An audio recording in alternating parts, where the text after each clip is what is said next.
On this episode of Movies Ruin My Life, we have one of the most vulgar and hilarious conversations we've had yet. So which one is better, The Terminator or T2?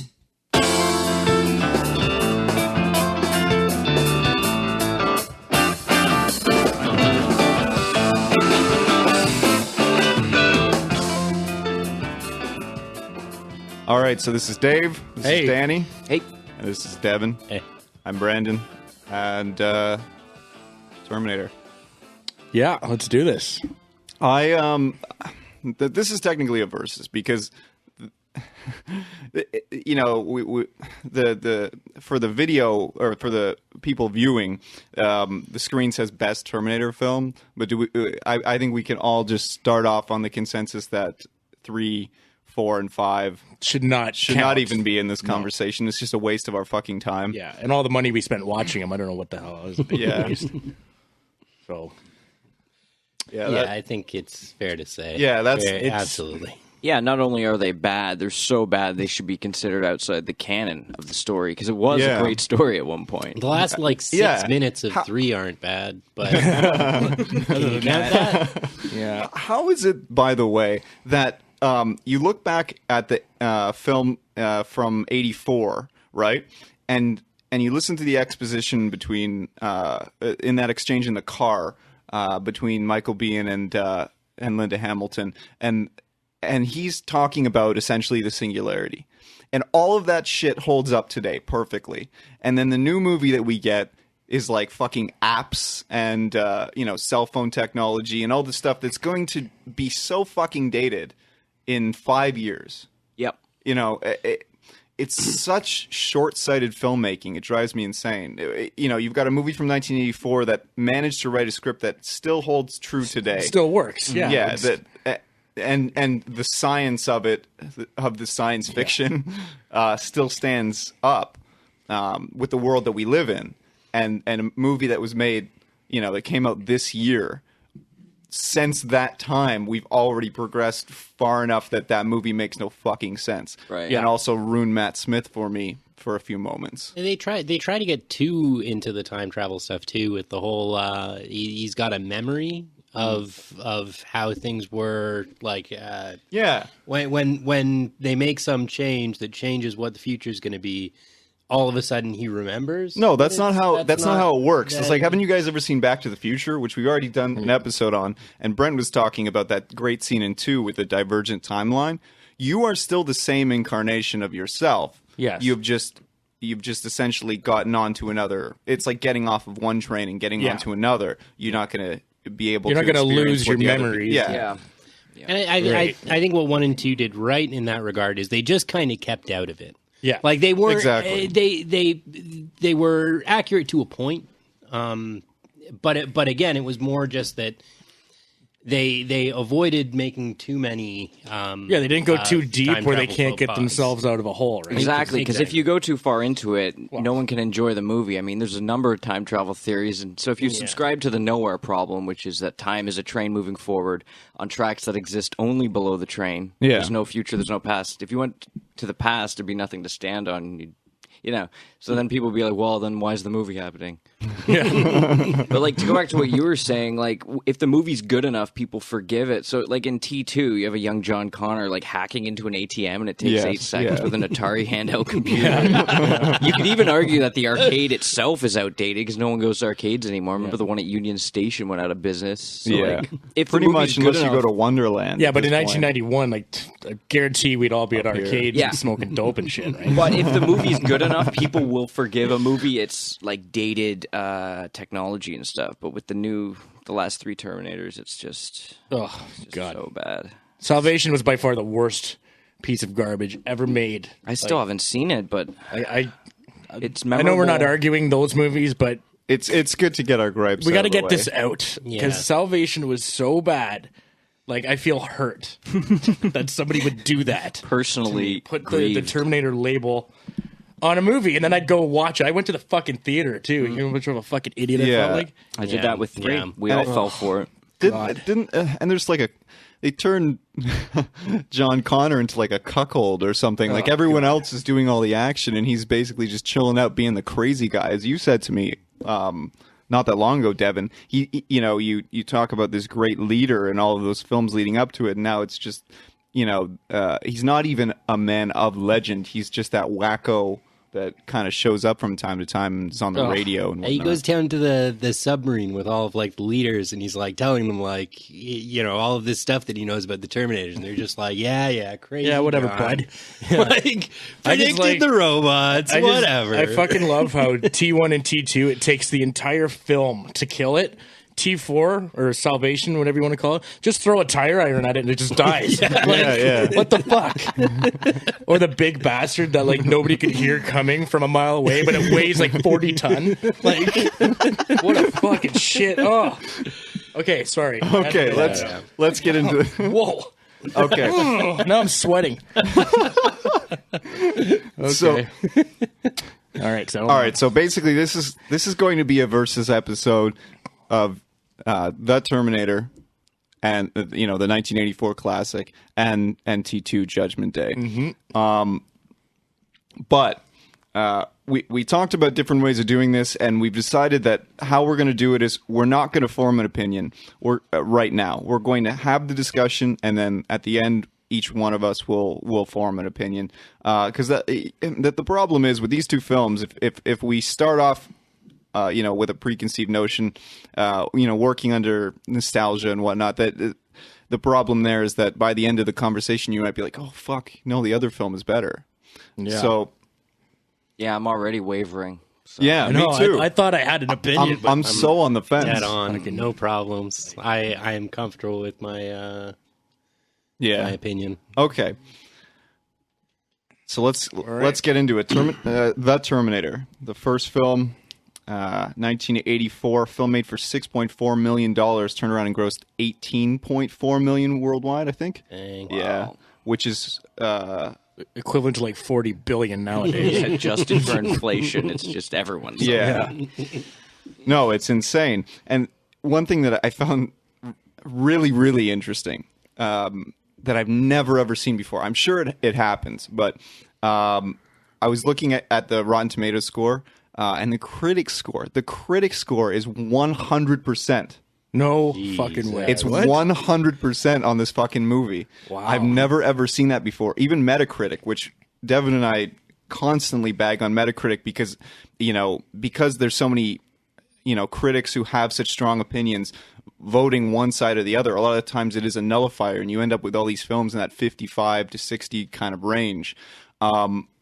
This film has 83 on Metacritic. Wow. It's just unbelievable. Even 8.1, which is lower than T2 at 8.5 on IMDb.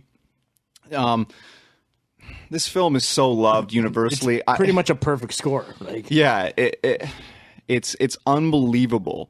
And like we talked about already, it still plays just as well today to modern audiences. There's nothing in it that seems overly dated, and the things that do, like the big boats of cars and the original fucked up haircuts CGI and stuff like that. Yeah, The phone That's book. just gonna happen. The phone book itself. There's nothing you can do about that. Yeah. Payphones. I was clicking around on YouTube, and I came across a video of Stan Winston talking about his early conversations with Cameron when they were first developing the technology that they were going to use for the Terminator. And two things struck me. One, the design of the Terminator is based on a James Cameron painting. What? Yeah, he fucking painted the Terminator and just like, I want this. If I did that, it would just be a fucking stick man with a gun. I want this. Perfect. He got a picture of Linda Hamilton as a stick man with wicked tits. That's what I want. That's who I want the girl to be. And the other thing that I found really interesting was that Stan Winston basically talked Cameron into going the puppet route with a lot of the action for the Terminator, because originally they were going to do the whole thing stop animation, and Stan Winston, kind of talked to him. Well, we're developing this technology, and I think we can make it work. So a lot of those shots that you see the top half of the Terminator and turning his head and whatnot, it's a fucking puppet on a guy's shoulders, which is so cool. It's just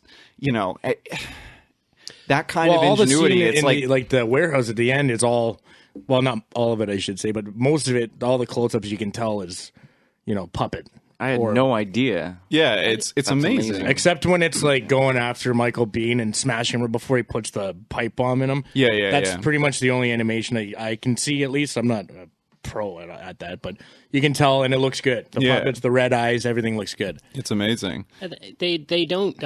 I think compared to movies of the era, they don't overuse it, and that's part of I think how they get around how dated some other movies from the era look. Like I mean they let like it's such a long rising action that that you only really need the robot Terminator for like what, the last like 10 minutes of the movie, 20 minutes of the movie. Like, and you still that doesn't change how terrified you are of this fucking robot monster.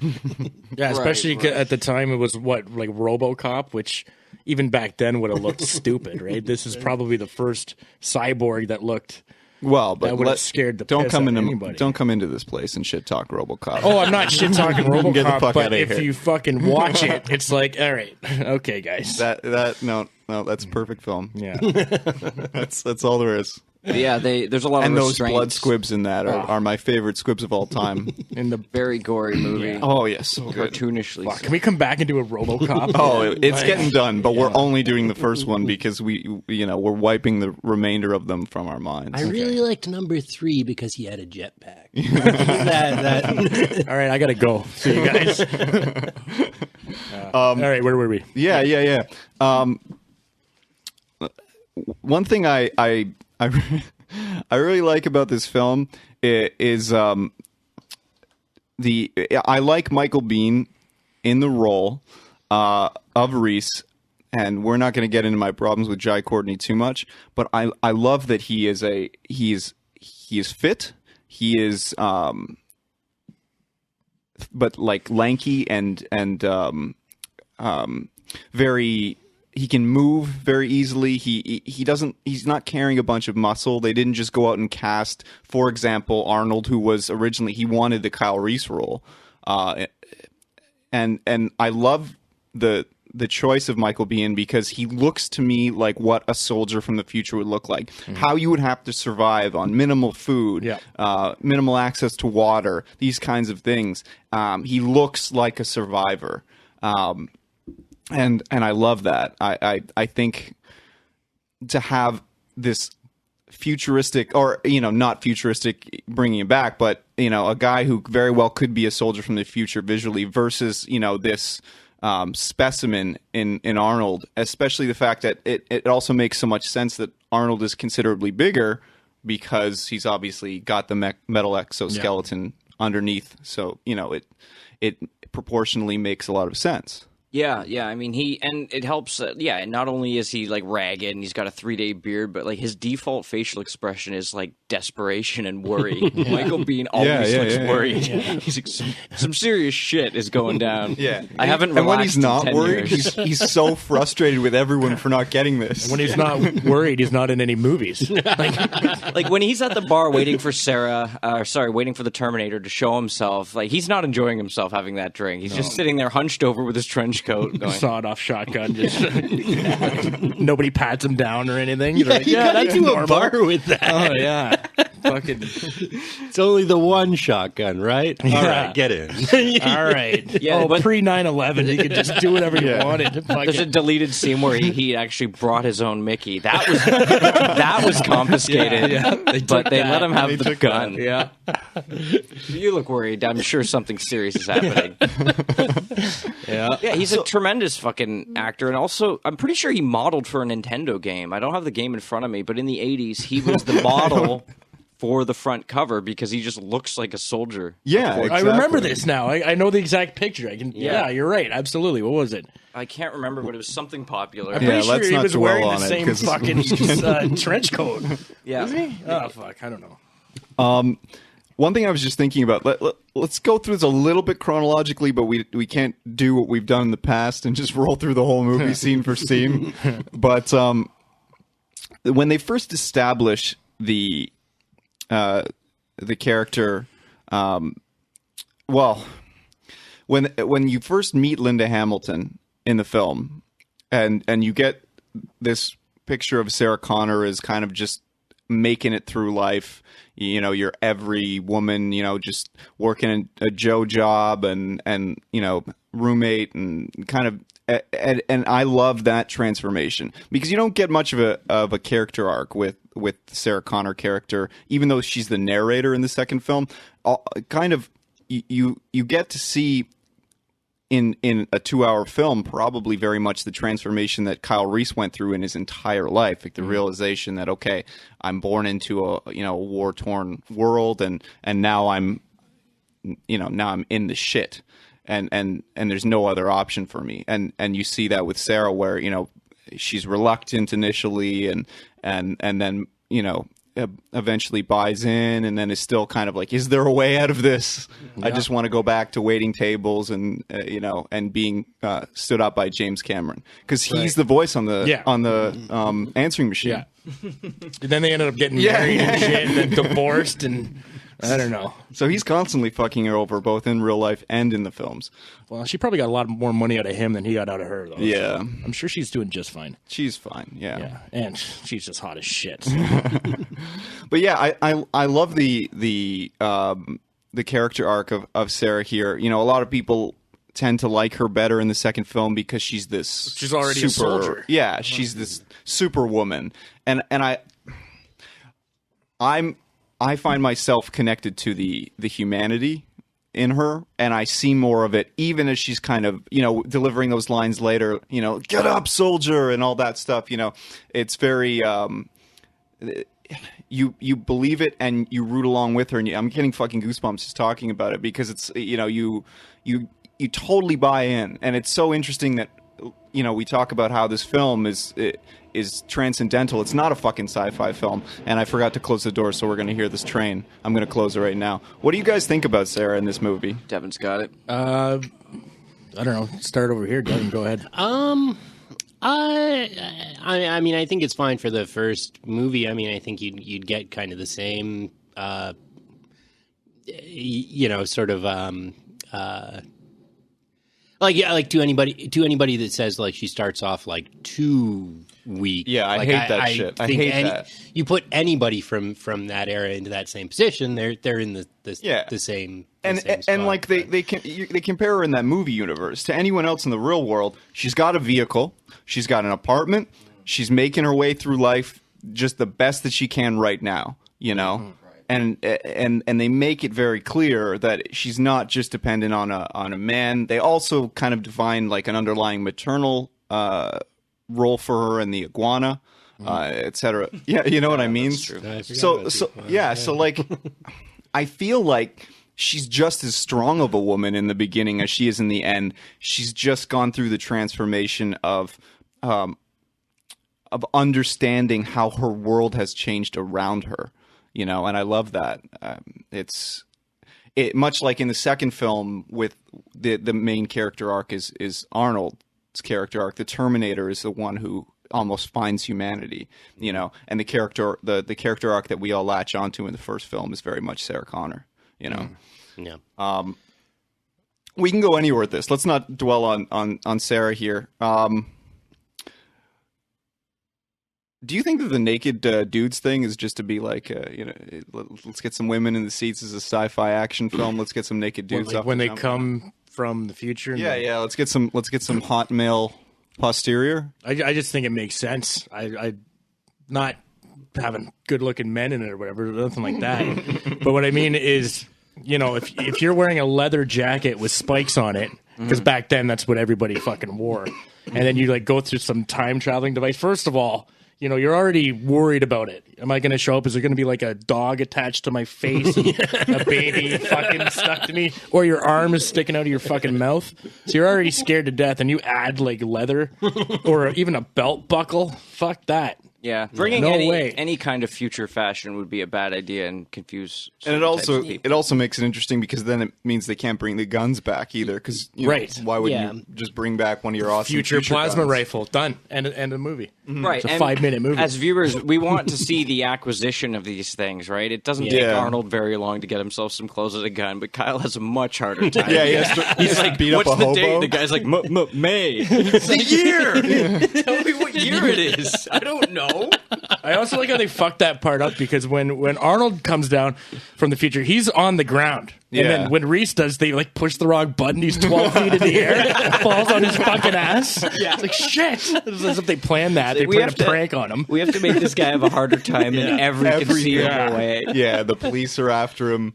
Right away. Like, as soon as he gets there, the police are like, oh, did you guys see that fucking guy come out of nowhere? Let's get him. And it doesn't even sound like they planned it very well, because when he's running from the police and he's driving in the car and explaining to Sarah at the same time, it can't be reasoned with. It never will stop. She's like, can you beat him? He's like, I don't know. Oh, shit, I never thought about With these weapons? I don't know. It's like, you didn't research this? Right? Well, they wouldn't have time. It was impulsive. Right. He just stripped down and got in the machine and off he goes.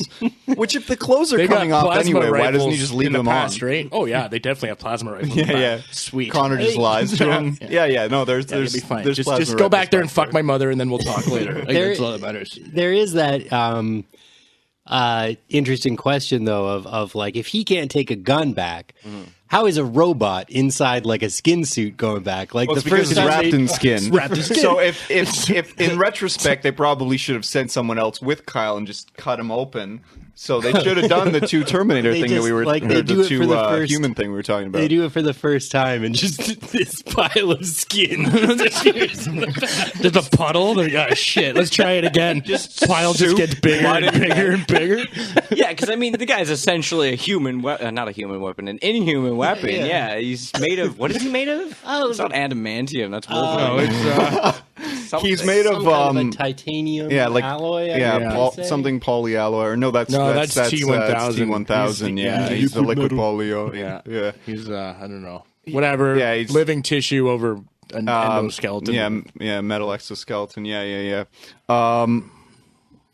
Where the fuck are we here? This is Well, we just we've got gotten so far. we're just laughing at the pile of Basically, bodies of soup that just comes through the time warp. Getting the clothes. Getting the Yeah, there clothes. wasn't The actually harder just time. one guy? He was having a harder time than Arnold was. Like there was, right. As soon as he got back, there was cops. There was a big fucking thing. Yeah, but the one advantage that he does have is that he has all the information about Sarah because he's getting it from John. Yeah. Correct. Whereas Arnold has to go through and systematically find.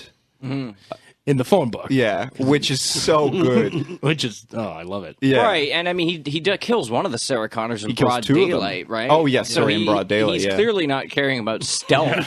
So I don't think Kyle Well, has he as kills much those time as kids he right in the thinks. street when he gets the clothes. He rips out. Bill Paxton's heart. No, the other guy. what is it here? It's remember. Brian Thompson, Oh, okay. the guy Stabs from. one of them. Well, I don't. Yeah. The guy from all those B movies with more notable action stars. Right. Yeah. Got it. But I mean, Arnold. How he was. dumb is the proprietor He of was that Shao store? Kahn in the second Mortal Kombat. Oh. Yeah. Which was terrible. I just ignored it. I mean, the guy who owns the gun store watches Arnold load the gun, and only Yeah. then does he say, "You can't do that." Yeah. You know? And then Arnold's like, "Wrong." Why would he wait that long? Like, a lot just of the shoot human him and then grab any gun you want. And also, what kind of shitty store owner is this that he just puts every fucking gun they have on the counter? Like, why not one? And then, okay, give me that back, put it back. And here's another. Don't It's forget all- the shotgun shells on the counter. Yeah, like we go that into a shit's fucking supposed to be guitar locked shop. up in a separate fucking cabinet. Yeah. This is like Well, the like, yeah. 15th time this has happened. Like, just Well, we go into a riddled music with store, right? scars on his He's like, well, we got to do a background check on you. And the robot's, well, I'm from the future, so it has to be a foreground check. Yeah. That's a bad joke. I'm sorry. Oh man. Okay, but to go back to these guns, because that's a gripe I do have with the first one, is Foreground and the- check? That's so stupid. is the whole like any store you go into, and I was using the example of a music store. You take one guitar down, you can't like take a bunch of guitars down and put them all around you, and then which one is best. They're leering over you the second you touch the fucking thing, even if it's like a $200 Epiphone or something. It's Yeah. And the same thing in every store you go into, particularly these days. But this guy's just dumping every fucking gun he has on the counter. It was the and 80s there's bullets too, on the right? counter. Like, nobody thought about that shit. There were, you know what I mean? Nowadays, you can't even get to the guns and the ammo's all separate and all. But I don't know. Maybe back then they were just like, fuck it, like just try them out and shoot over there. Just, Yeah, who knows? All these holes. If you need more ammo, it's right on the counter where I left it. Yeah, maybe back then it's like, I need a weapon. Well, here's 9. And, let me know if you like them. Or all of them. It's fine. And, yeah, I'll take them all. It's your Second Amendment right to have 9 guns. Yeah, I love the line. Any one of these, right after he does the Uzi 9mm, Yeah. it's like, any one of these will be good for home protection. So which will it be? All of them. Yeah. Oh, okay. Don't kill me. Just like take the And then he gun. walks out of the store. They didn't show it, but he walks out holding like 15 guns. Like, what happened? He didn't like load up the car. He's just like, everyone's staring at him. He's like, what? Oh yeah, that guy's. So, I think he had a heart attack. I don't know. He's dead now. By the way, free guns. Oh man! All right. Oh, How does Kyle Reese even get a gun? Does he like? Yeah, he Somehow gets out of the gets a cop car, out the of the car, shotgun, and then he cuts the handle off so he can put it under the trench coat and on nobody. a string. Yeah. And then as he's walking across the street, you can see the gun. So this shirtless man in a trench coat with a gun dangling under his arm. Brand new Nike shoes, by the way. Yeah. Well, product placement. It's got to go somewhere, right? Oh yeah. But yeah, and he keeps the hobo pants as well, just those stinky piss-ridden. Oh god. And he's in the store, brand new Levi's. When he fucking there? He is in a store at one point. Yeah, Yeah, at I the very forgot beginning. about that. Yeah. And he's like, oh, these are fine. The guy's been pissed in like 40 times, right? It's fucking mustard. Fucking. And can you just imagine when Sarah has to go down on that poor that I poor missed girl. that scene. It's for procreation. It's not. Yeah, right in the He mouth. needs to be warmed Right up in the mouth first. of procreation. Well, Yeah, how much yeah, sex yeah. do you think this guy has? How much in the kind of future? foreplay are you really going to have when the future of humanity is at stake? He should Last just time he get had in and get sex, out. last time he was banging at chicks, like, you're not a Terminator, are you? Like, just screen them. Now he's like finally a real woman. I'm not gonna watch myself for you. Though. Well, that's what Forget that line is about. It's, the old ones looked plastic. They look like the sex dolls. That's how the progression of the Terminator works. So you start up with the blow up Terminator, and then you go to the real doll looking Terminator, and then Where they like mold the vagina or penis off of like a porn star or something. Is that what we're talking about? There you go. I think the piss pants can be explained by the fact that Michael Biehn is a proponent of humanity. So he's like, well, I'll wear the piss pants because, some guy pissed in them, and that's a human thing. I don't know. We might need the Probably not brand the new case. Levi's. We'll save those. Yeah. There's so few people in the future. It's been so long since he's smelled someone else's piss. Maybe he It just wanted a pair. just warms his heart. Just a pair of broken-in pants. Maybe like an old catcher's mitt. You know what I mean? Somebody warm for a while. There's no like crease line right down the front of it. Yeah, it reminds him of his childhood when he used to piss his pants. Simpler time. One thing about yeah. One thing about T1 that you'll notice is like there's no scenes of enjoyment. There's not really any scenes of people eating food except for when Sarah's having a tough time getting the orders together. There's no real moments I want to talk about relaxation or other than the respite. the hotel scene. That's kind of the and under the overpass, I guess. yeah. Which is that the source of the name of your record? No, I don't think. No, I think no. I don't know where I got it from. All right. Where are we here? I wanted to talk. Why the fuck am I looking at Terminator 2? I wanted to talk about Paul Winfield. No, it doesn't matter. I know who Paul Winfield is. This guy has been in every version of Star Trek. First of all, he's been in. He was in Star Trek 2, Wrath of Khan. He's the guy with the worm in his ear. And then he's in. What was he like? Because if I just did this, then they can't see that. He's in a couple episodes of Next Generation, I think, and he's in so much fucking sci-fi. He's in. It blows my mind, and he also narrated a great show on A&E called City Confidential, which was like, look at this lovely town. It's like a real estate agent taking you through this town, and then halfway through the show, he's like, "Oh, too bad there was a murder here." Nice. But his voice and his delivery is amazing. He did a lot of voice work. May he rest in peace. But I love this character in this film. Just perpetual cigarette out of the mouth. Just absolutely the ornery lieutenant I want to see in every cop film. I know it's a bit cliche, but damn, I love this fucking guy. I wanted him to make it. Yeah, I know. I was pretty upset too. And same with Bishop from Aliens. There, I didn't want him to die. Yeah, Lance Hendrickson, who was Cameron had thought about for the Terminator. Oh, yeah. What happens to the lieutenant? It's in the shooter at the cop station. Yeah, because he comes and he tells Sarah I think he's still holding the to coffee stay there. cup too. He's got the mug. So you better put this down. Arnie shoots him? Yeah, for sure. I seem to remember him getting shot in the shin, although that might be the desk cop. I'm not sure. Well, doesn't the desk cop get a car run over by a car just after that? So that's the legendary secret or legendary line. I'll be back. Right. And then he comes Don't back with a fucking car. Don't forget the face the guy makes when he looks up and sees the car coming. The most obvious, nobody can see me do it, but it's pretty ridiculous. Yeah, you can imagine his audition was like, yeah, just look surprised. They auditioned 200 guys for that, and he was the best one. Oh God! And the best actor in an "oh fuck" sequence goes to that guy. Yeah, I probably owed him a favor or something. He's like a cop that got James Cameron off a DUI. He's like, just put me in the movie and we're good. Guaranteed, something like that. All right. No. Yeah, and I think let's go favorite sequences. Sorry. I was actually going to talk about my favorite. I knew you were. Is that I'm same sorry. one? I just cutting you off. I mean, I think the police station scene in the first one is pretty epic, pretty nuts. He's got all the guns he bought from the gun store, brings them all out, and it's just up until that point.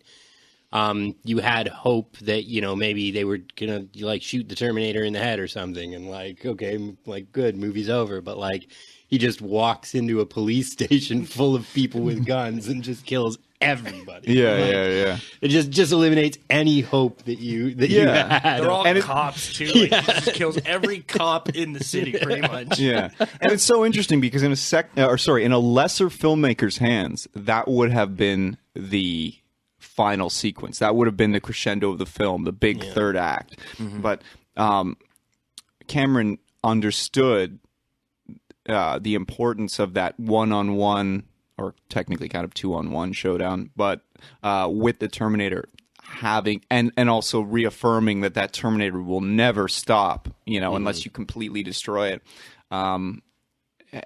I love that huge action piece falls in the center of the film. Mm-hmm. I guess more towards the end, but it's just a really nice moment to have that in there that keeps the pacing up. It also, like we were talking about, we were so sad when Paul Winfield and Lance Hendrickson, kick it. Bad choice of words, I guess. But you get the emotional connection, and then you get the kill from that, so you get the payoff. You've drawn the audience in a little bit more. It's just it's so good where it is in the film. I'm so I don't even know what to say. It's that's when people know. So rewarding, as you said. That's when people know. Okay. There's no stopping it. They kill 17 cops. Yeah. And not even a scratch. And that's when people are like, now I'm terrified of this fucking thing. Yeah. Especially back then, no one had seen it before, everyone at the movie theater. Mm-hmm. And you're right, that scene being dead center of the movie is like, okay, this thing's fucking serious, man. Yeah. It's not just hit it with a bus and then run. This is fucking... Did you see that? Yeah, it establishes its credentials as a killing machine, basically. Yeah. And, if it had been the final shootout and the film was a lot shorter, I remember us talking about this in the past, say Terminator, he's killed after half an hour and everyone's like, oh shit, that was close. Or like Independence Day, in the first 10 minutes the aliens just shoot every city and it's like over. Yeah. Or like Happy Gilmore, it's like, Happy, we remortgaged your grandma's house, you don't have to golf. Oh. It's like, oh, okay. Perfect. My life's over now. So it definitely works to push because you have to have some human casualties in a movie like this, or, people are going to be pretty upset. Especially back then when people have to die, like, or people are going to be fucking pissed. And movies were like rated R back then. Nobody was afraid of that. Now that people are afraid to make restricted movies, killing 17 cops now would never happen in a movie. Exactly. There was Terminator toys. Yeah. You had Terminator toys as a child. We all did. Film, Yeah. Same with RoboCop. There's a handful of them, and it's insane. You see that now all the time. I mean, when they remade Die Hard and it was PG-13, like, what the hell, man? Well, even the new Alien Terminators, Resurrection, they all PG? think are shit. Yeah. Jesus. They're all PG-13 now, and there's no boobs, there's no guts. Well, can't you have one boob, or one cuss word? I think I don't think there's a nipple rule or something. I don't know. So you can do some mean side boob action. Yeah, but like in the 80s, all the movies were violent and just better for that reason and people were swearing. Nowadays, it's like, oh, that thing just killed everybody, but don't say fuck. Well, yeah, and there's something I wouldn't mind. The robots. Did you see that freaking thing? Yeah. There's something I wouldn't mind touching on if you guys don't mind, going off for a second. My family always had kind of a thought process on a lot of these gory films and swearing and nudity and so forth, where particularly my mom would always make it a nothing thing. That was something that she told me later in life, is that I would turn like anything that a kid or a young man would be fixated with, boobs, guns, violence. I turned it in, I tried to make it not a big deal. I didn't run over to the TV and, stop it. I didn't expose you to it willingly, but if you were in that situation, I never made a big deal out of it because it creates that fixation. And I feel like in our culture, because there is this movement where, everyone's like, oh, well, don't show children, a nipple, or don't show children or a movie with someone saying the word fuck or shit in it. Those kids are actually seeking it out, as opposed to and in an unhealthy way, they're seeking it out, as opposed to just okay, that guy said fuck, all right, whatever, move on with my life. It's this strange like moral kind of an approach to morality that's like akin to like the church's stance on like abstinence or something, like don't have sex, like they're it's like you telling me that is making me want to have sex. having cuss words and tits taken out of these movies.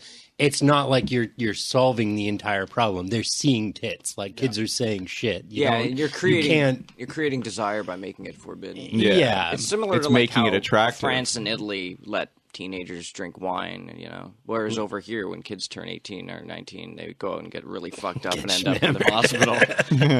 I was supposed to do a bunch of ecstasy and get a blowjob. I got an IV coming out of me, and my dad looks pissed. Really bad. If you had just given me wine, Dad, this would have all been all right. But I guess kids now are getting a lot of that gore and swearing from video games. So. Yeah. And I'm always still surprised to see that whenever I'm playing a game and it's like somebody in the game says fuck, I'm still taken aback because it's like, wow, you're allowed to do this. And the other thing too is I don't know as I'm a proponent to the same extent of swearing in video games, because a lot of the times I know that there's a cinematic element to it and so on, but I feel as though a lot of the times the worlds that they're building are not so grounded in the world that we're currently in, or based thereupon. Sometimes they're completely off. You're people from the past fighting in space today in spaceships or something. You don't really need to. You could speak the King's English. You could speak a made-up language, and no one would really care. So my problem is I don't know as the same character choice, or the same story choice can be made by just putting in the word fuck or ass or whatever. I don't know is that really propels the story in the same way or changes the level of enjoyment to the game, because at the end of the day, half the time I just press fucking X or whatever the button is that lets me go through those cutscenes and I play the game again. And I think it's super important to have that in film, because a lot of the times you need a person to lose it. Like in a situation where you have a blue collar person, who cusses all the time, it makes that, it gives that that character a little bit more. Or conversely, say for example, someone who is very like a preacher or something like that, who's very proper and very soft spoken and kind, to have them. Something very wrong happens, and they're like, "Holy fuck!" You realize the gravitas of the situation, and I don't know as it applies the same way in games, but I still don't think, even all that being said, I still don't think if someone who's creating any form of art, and it includes video games, feels the need to have that in there, I don't think anyone should have the right to say you got to take it out. Yeah. And also I think that putting a warning label, this has got swearing or boobs or whatever it is in it, is fine. And then at that point, it's the parents' job. And it's the same with all of our families, the age that they decided to show us films like Terminator.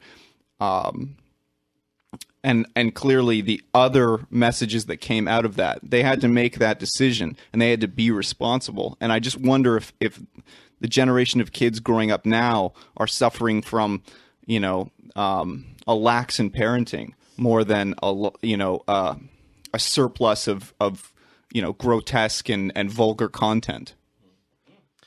That's an interesting question. I don't know. I still remember, I've been watching movies like this for a very long time. I mean, I probably saw Terminator 1 or 2. I think I might have seen 2 first when I was maybe 6 years old. And I think around the same time was the first time I ever heard somebody my age swear. And the weight of that, it's like... Yeah. We were playing tag, and Alex Greenwood said "shit" when somebody was coming towards us, and it's realizing they have no power here. There are no parents around. There are no rules on me saying this or not saying this. But yeah. I mean, I think it didn't have that much of an effect whatsoever. The movies, which is funny. That I had watched, versus we talked about the Jurassic Park nightmares that you had. There's no swearing in that film. There's no boobs in that film. There's fucking really robot, there's animatronic and puppet raptors. But is there swearing in T1? I'm trying to think of an example. Yeah, there is. Oh wait, does. Yeah, the Arnie scene. The guy says, "Fuck you, asshole." And then you're terminated fucker when she hits the button. Right. Yeah. That's the thing. Yeah. We've been trying to get there. And under the overpass, when they agree they have to have sex, and Sarah says, "We should fuck now." Yes. Well, I always thought that line, come with me if you want to live, was like cum, come, Yeah. Come with me. Come with me if you want to live. Come in me if you want John to live. All right, so favorite scenes, let me just say mine would be the bar scene and then the attendant car chase, right? Because what I think is cool about that, not only Michael Biehn getting up and shooting, and Sarah's like, how is that man possibly still alive? Well, because it's not a man. But I like how he's always doing something. He's driving and explaining, it's a machine surrounded by living tissue. And then he's turning, and then he's making tea. And he's always doing something. They get into the parking garage and he's ducking down. And also this, he's never just explaining to her and they're chilling. He's doing something the whole time. He's faxing and lighting a cigar. It's awesome. Because it makes it seem more desperate and frantic, right? Because he's it's not like 24 where it's we don't have time. But obviously time is an issue. Yeah. By the way, because you were just talking about his driving, that guy is a shitty driver. Like in that future sequence, where he's just driving around and then he flips the car. Yeah. It's like, this guy should be fucking dead. You shouldn't be coming back. What John city Connor should cease to exist. By the way, is this an anonymous American city? Or No, is it's somewhere in California. Okay, yeah. I think it's supposed to be LA or something like that. The second one for sure is LA. Yeah, so it'll be. That's where the fate of the world is decided. Yeah, it's in the LA. West Coast. It's always in LA. Somewhere the warm. bar she picks to go to in the movie is like the only dystopian robot future themed bar in LA. Like, where should he be? Tech noir. You know, that's no future robots. Yeah, she there, asked her roommate, should I go to the friendly Irish pub with the nice bartender, or should I go to the one Neo goes to in The Matrix? I go to the gothic punk bar. Yeah, and the fact that they're blurring that Burning in the Third Degree. Yeah. Oh God. Favorite scene? Music symbolism. Yeah, Dave. Favorite I am scene. gonna go with when Ginger's making the sandwich, and then Terminator shows up and kills Matt in the bedroom. Yeah, and then this is wicked, and she's got the headphones on like a fucking idiot. But then and then the iguana first shows up and like scares her, and she's like, "Oh God, I thought you were a big fucking robot." And then fucking she turns around and he's right there and he just fucking unloads on her and she's running away, turns around, hits her in the fucking kidneys, and I'm like, whoa. Yeah. And then she's still alive. And then I think he just unloads right in her face. That sounds sexual. I didn't mean that. And then he looks at the fucking answering machine, and Sarah Connor fucking rats herself out. Yeah. That movie would have been done. He would have thought she was fucking dead. Yeah. Yes. He would have just he would have moved on to the next Sarah He Connor. would have just jumped off like the San Francisco Bridge or some shit, right? But that yeah. was What does the Terminator do after he completes his mission? Just chill out? I don't know. Probably. Yeah, he's powered down. He just sits on a bench. Some guy comes. Does the 2B come by here? The fuck's wrong with this guy? Yeah, but no, that's my favorite set. Something about the way she's making the sandwich and the way she's listening to something. And what she is has it? no idea that Madonna? Matt's being murdered. No, I don't think Madonna's on that in soundtrack. the next room, and then he goes and just fucking destroys her. I love that scene. It's a scene that really really kind of it's a very like horror sort of a slasher movie-esque kind of a trope. Totally. And I think there's a lot of that in the movie that's really I don't know, really interesting. Like the way that she's seeing these news reports of other Sarah Connors being murdered, like all of this, this foreshadowing that we already know as the audience, but now it's slowly making the characters aware, and you're screaming at the TV like, just it's you're the one, the robot's coming for you. Yeah. Like, watch the TV. It's definitely got a horror vibe. I mean, the industrial soundtrack, the fact that almost no scenes are in daylight, and like what you said, the slasher deal. Yeah. I do like that she rats herself out. That's hilarious. Yeah. If you're dead, pick up. Yeah. All right, well, I'm at a bar and I'm nervous because a robot's coming to kill me. And the robot's like, she's at a bar. I'll go there and kill her. Who did I just kill? Perfect. Cops a feel loose. Okay. All right, so I What's your favorite scene? Did you even do say? I have to do this? Well, we all of us did. Okay. don't have to. But... No, I don't have to do anything I don't want to do. This is my fucking show. I don't know. I love this fucking movie, man. Like I have very fond memories of I thought you were doing boobs. I thought you were I moved I'm going to the do my ball. favorite scene is Linda Hamilton's side boob. That's my favorite scene because it's the first breast that I got to see on It's screen as a perfect child. breast. Wonderful. It's wonderful breast. And I like that they're making bombs in the kitchen before. Yeah. Just this. out of shit from Canadian Tire. Yeah, 'cause That's wicked. this episode brought to you by Canadian Tire. Buy I like that shit there's a to make Canadian. pipe bombs I like that there. there's a Canadian Tire in LA. It'd be great if that was in, and it's just not explained. Like a Shoppers Drug Mart and Harold and Kumar. Yeah. I like it because it's this. I could just see it being, the post-apocalyptic, just normal family situation. Like you get up in the morning for work and your wife's making bombs in the kitchen. You're like, hey, honey, what do you want for breakfast?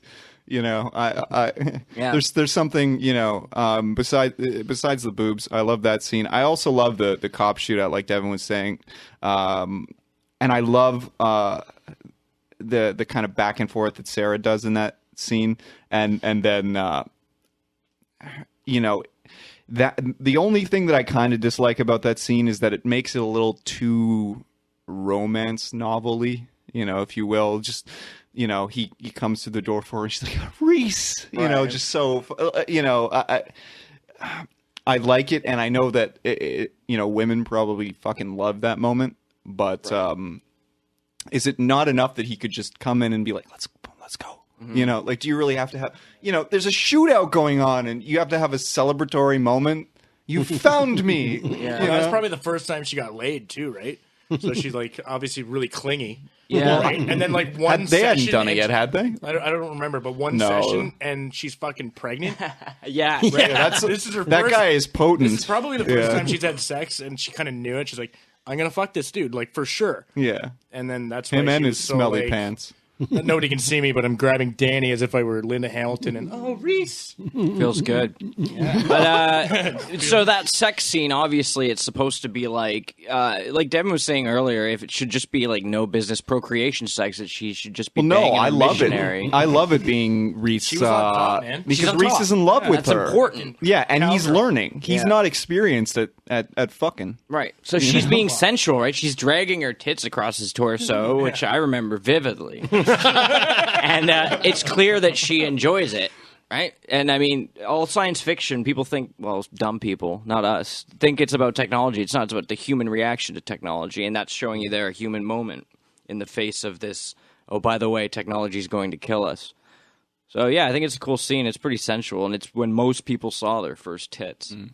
Let's just talk about the end sequence real quick, and then we'll wrap up. We'll take a little break because we should be getting on to Terminator 2, or else we're going to be here for 2 days just talking about this movie and Linda Hamilton's boobs. Oh, God. My favorite. I like how simple this scene is. I don't know about you guys. I like it being... You know, the truck exploding and the Terminator limping after, you know, Sarah. I think it's so good that, again, it's just this even though this robot is or cyborg is you know, just basically useless or near being useless. It's just to the last moment it's going to come after her. Yeah. Mm-hmm. You know, and I absolutely love that. You know, it puts the tension on another level at the end with that one-on-one sequence with her and the Terminator, because, you know, yes, Reese comes back into it and whatnot, but it doesn't matter. And I love that there's so many close-up shots of Sarah in that scene. Just constantly cutting between this menacing Terminator limping towards her and then just her reaction shots and you know, all the vulnerability that we saw in the early part of the film has washed away and become almost frustration. Like, are you fucking kidding me? This thing's still alive? You know, really cool.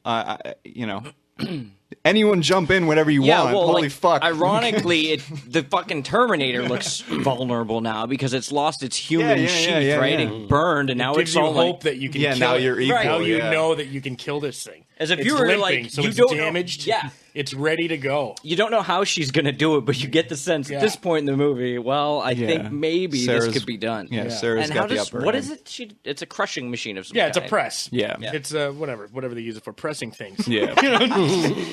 Hydraulic. Yeah. I think it's for pancakes. Industrial panini. And then the exposition. the exposition there when she fucking hits the button by accident. And then the Terminator's like, "Oh, she's over there. Did you hear that?" Right? Yeah. And then she crawls through it. And... Yeah. It's a pressing plant. It's like, what do you guys press here? What do you mean? we just press anything you want. Hey man, I just pressed the button. Things come through here. They got flat.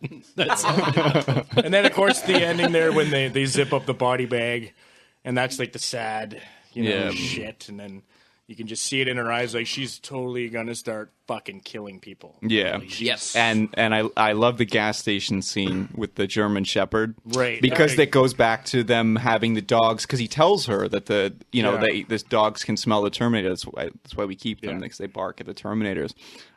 just so cool. And that's also, I'm a dog guy. That's a really good-looking shepherd. In all seriousness, that's a Too bad it's I'm like, long dead. Like 30 years ago, that dog died. Yeah, that's really sad to think about. But yeah, best dog in a film in 1984. I think won the Oscar. Does she talk to a kid at the end of T1? He takes the picture of her. Right. That Kyle later gets. Yeah. Or at the beginning gets.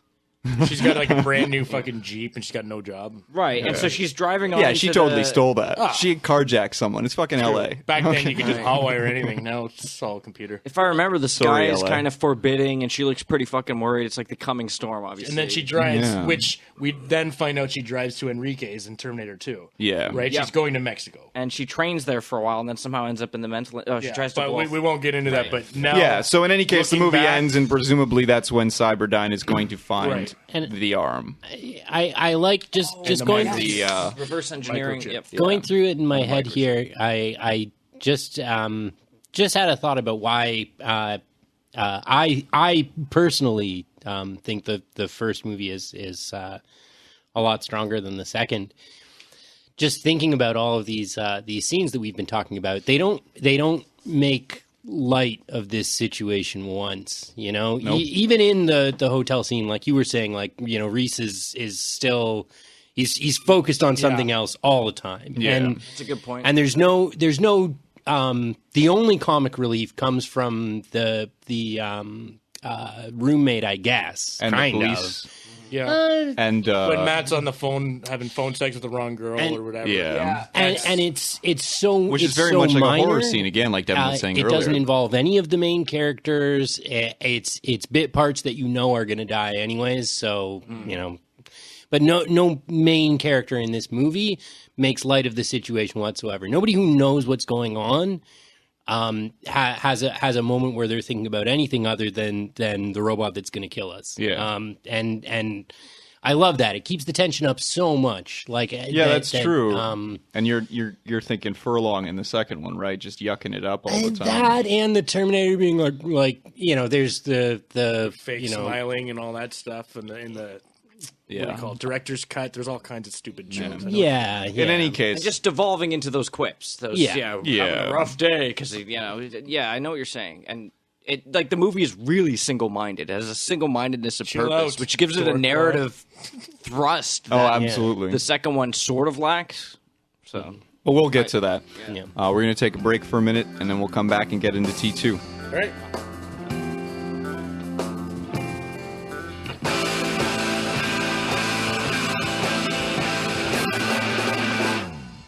Hey everyone, don't forget to email me when you hear a train in an episode just like this one.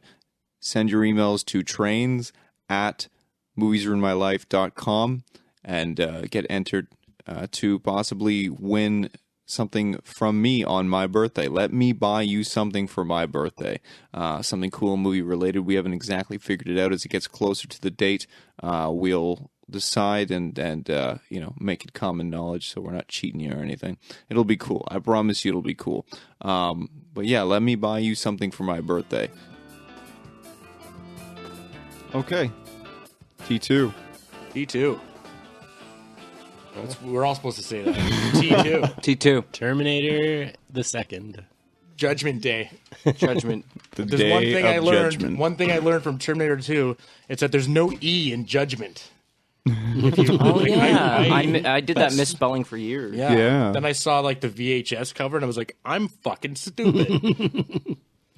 Okay, let's do some stats right off the top. $102 million the budget of this film. Wow. Yeah, so substantially more than the 6.4 that they put in on the 1984. That was all just for T-1000. Yeah. Now that being said, this came out in 1991, pretty spaced out sequel. But they grossed basically $520 million worldwide, just a little shy of that, $519.8 million worldwide.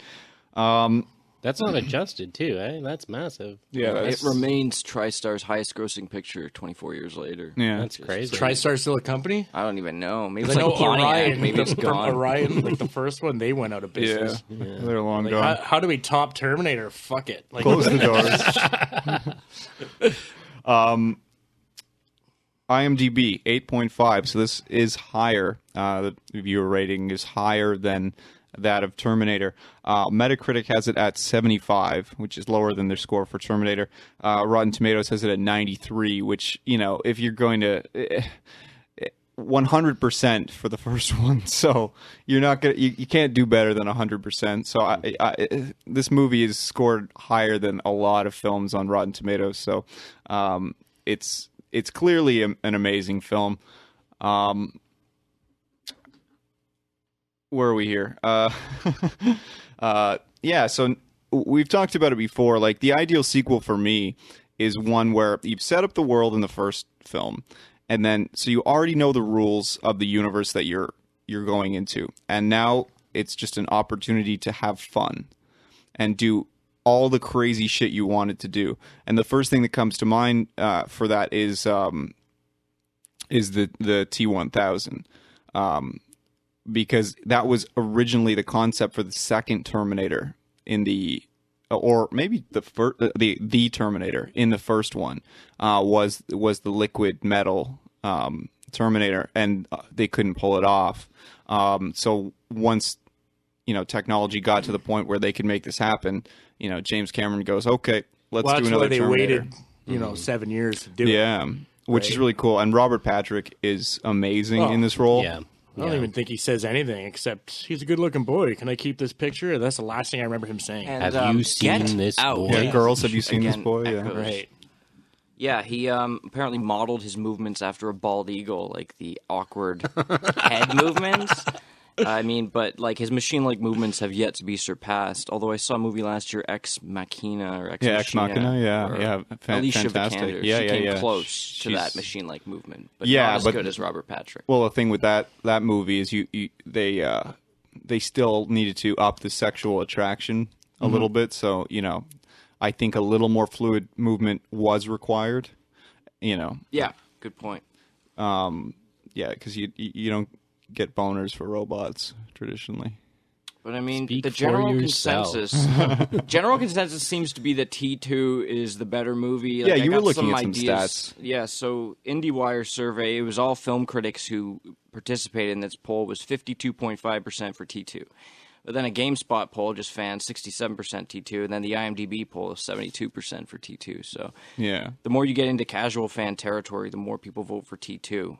interesting. Film critics tend to defend the original Terminator. So do you think that that's an element of nostalgia that's going into it? They're remembering it from their childhood and the fun and the roller coaster there ride. was so much going on, Yeah. and for people our age at the time, especially, like that was so much shit happening. Yeah. like the aqueduct chase with the truck and the bike and Oh, just nonstop. amazing. So like, at least I would think that people at our age are making up these stats, or the majority of the I think so. stats, and it's people just going, I remember that was the greatest roller coaster ride of my entire life. Yeah. Yeah. The T2 Judgment Day pinball machine, which I lost a lot of quarters on over, my childhood. Yeah. And the marketing, the Guns N' Roses video. But while we're on the marketing, they fucked this movie so bad in the marketing, because the opening sequence of the film, like Arnold comes back, he acquires the clothes, he does everything, and you see him kind of, you assume from watching that film, if you haven't seen any of the trailers, that he again is the villain. They've Yeah, sent that was him the back. idea. Yeah, and Robert Patrick is the good guy. And it, or at least, and maybe a shadier good guy, mind you, but at least that he's sent, you don't know. The thing is, you don't know. There's an ambiguity to that. And the problem is, in the trailers, they clearly show that Arnie is the good guy and ruin that the original moment. teasers they never did. Yeah, they No. did. The original TV trailer? teasers, I don't know about the TV trailer, but the teasers, they Yeah. never. Well, I don't even think they mentioned the second. Yeah, I Terminator think I'm with Dave on this until one. I remember the trailer being the movie was out. Then No, but the- factory yeah, the- showing the a bunch TV of trailer, Schwarzeneggers being made. It was just a bunch of Arnie's on an yeah, assembly there line. was stuff. Yeah. Yeah, I think maybe once the film was already in the theaters and they beefed up their ad campaign, but I'm pretty sure they did not want you to know he was good, Right. until the movie was in the theater. Which It's plays such a so great well. switch. Yeah. The first Yeah. film's villain becoming the second villain. This film's hero is an amazing idea. I can't Yeah. remember any other time that's happened. I'm sure it has. Well, he since. wouldn't have done it if he had to play the bad guy again. Like Right. we are all aware of this. Yeah. He refused to do it, and then the script was written once he said, "I'm only doing it if I'm good." Yeah. He didn't want to be a bad guy anymore. He was sick of it. He wanted to be known as the Predator hero and the Commando, and he didn't want to be the asshole. Yeah, he wanted to be the Governor. Pretty much. He didn't play another bad guy until that Batman movie, which was so bad. Oh my god! Yeah. Erased from collective consciousness. So it's like he didn't play one anyway. Yeah. He was paid $15 million for this movie, and then given a $14 million plane. What? Yeah, it's in the notes here. The producer of the film gave him a $14 slightly used plane.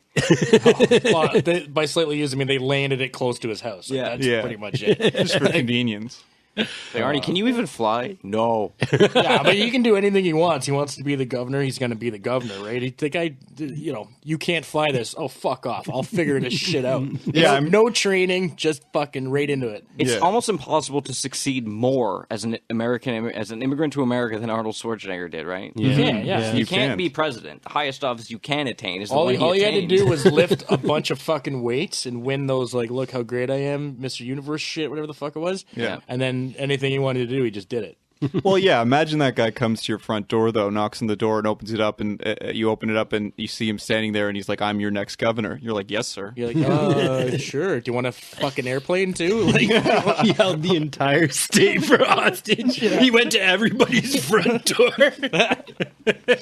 he went to James Cameron and said, "I'm your fucking Terminator, so don't even think about Stallone." And it's hilarious because he's always been a robotic actor. That's why he was cast in T1, right? But like in his the second English one, wasn't very good. He didn't fucking speak a lot, and they're like, "You only have to say 4 things." yeah. And And then so in the he, second movie, you say the And same. you'll give me $15 million. exactly. A lot of people think he has a lot more plane? dialogue in Judgment Day. He doesn't. He No, doesn't he's talk that 700 much. words or something like that. 750 words, I think. Yeah.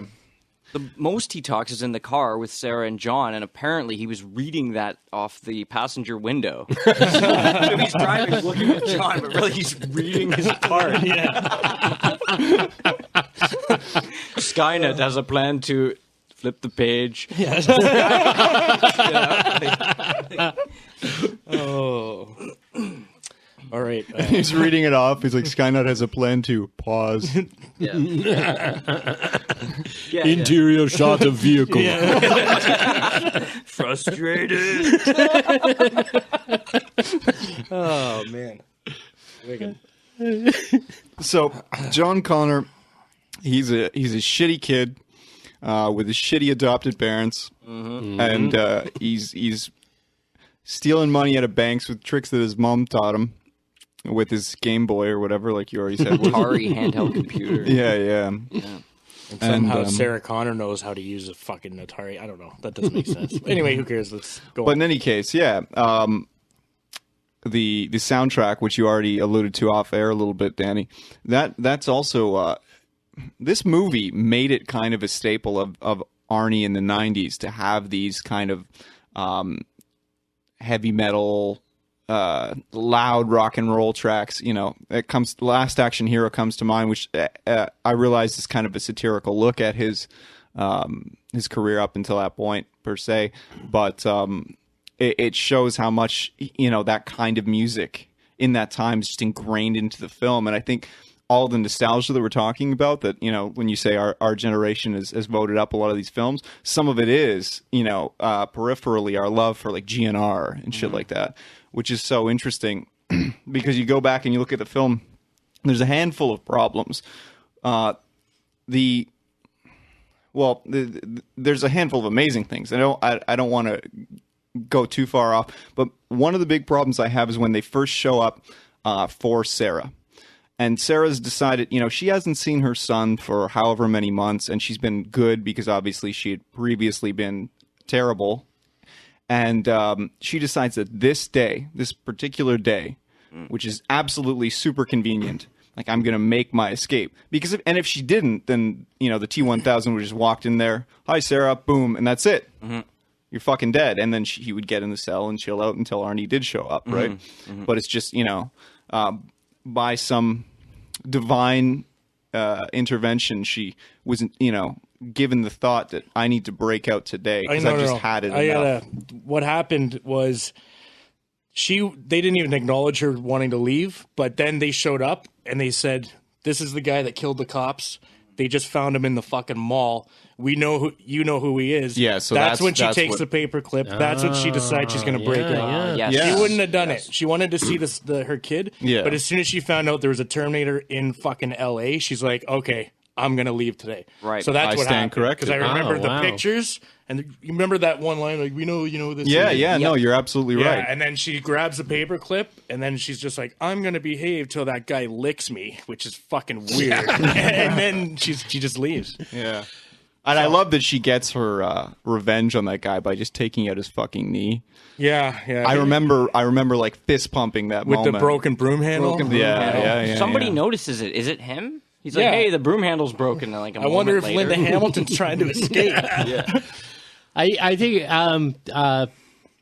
knowing that explanation of it makes Yeah. a lot more sense. But, That's great, but yeah. I was just going to say this could even accidentally be another like foray into time travel science and the idea that this sequence of events has to happen, and somebody coming back in time cannot possibly change something so integral to the way that the timeline. I see what you're saying. So continues. even if she So hadn't have seen that, T1, it's yeah, so irrelevant.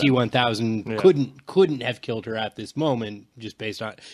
Again, it's probably based on the future Incidental. present they've sent him back from. Yeah. yeah. Right. No, that's really good. I hadn't you picked up on that. you Oh, overlooked yeah. that moment. You're absolutely right. It does put a whole new context on it. And for a movie I've seen 400 fucking times, it's pretty I can't embarrassing. believe that, You know, I remember those scenes, but I always forget that they're in the context of Yeah, the because Terminator it is cuts back. back to them at the arcade. There's a lot going on. Those scenes are spaced out so much over like a half hour or something like that. Yeah. So you're not going to remember 5 minutes ago, in theory, they showed her the photos. Well, I should Right? remember. And then it probably goes over to them at the arcade and then goes back to her. And you're like, oh, I forgot that they just told her that motherfucker's in town and he's probably going to kill her. Yeah. Or John or whatever. Yeah. I also don't like in films when they do the like the car won't start until the very last second, or in this case the bike won't start until the very last second. That always gets on my nerves. Just once I'd like for the bike not to start and just But also, they were fixing the bike before they left. Yeah. Remember, the bike was already broken down. Yeah. And I remember he's like revving it when Todd's like, listen No, to I know mother." they put She's it in not my perfect mother, context. Todd. Yeah. Oh, yeah. Yeah. She's not my mother, 90s thing to say. Yeah. Now, when I was a kid, Edward Furlong in T2 was older than me, and I looked up to him. I was like, wow, what a cool kid with a cool haircut. And now I just think he's a bratty little cunt. And it's weird. A lot of people have that complaint, because in T1, John Connor's like this symbol of hope, and you Yeah. see him, and in T2, he's just this dick. Well, he thinks his mother's a lunatic. And Right. then, Yeah. you know, Todd and Janelle are just, 90s parents that don't have a fucking clue what's going on, right? Yeah. Instead of going easy on him, like, yeah, his mother got shot and she's in Pescadero or whatever it is. They're like, yeah, let's just give him a hard time and fucking pretend that we're his actual parents, even though we've only known him for probably 6 months. Yeah. Right? So, I really like the way that the Terminator, Arnold's Terminator, finds out that the parents have been killed. He's like, what's the name of your dog? You know, Oh, Fluffy. yeah. And like, how's Spot Wolfie. or whatever. No, Wolfie's the fake yeah. name. Yeah. The dog, yeah. What?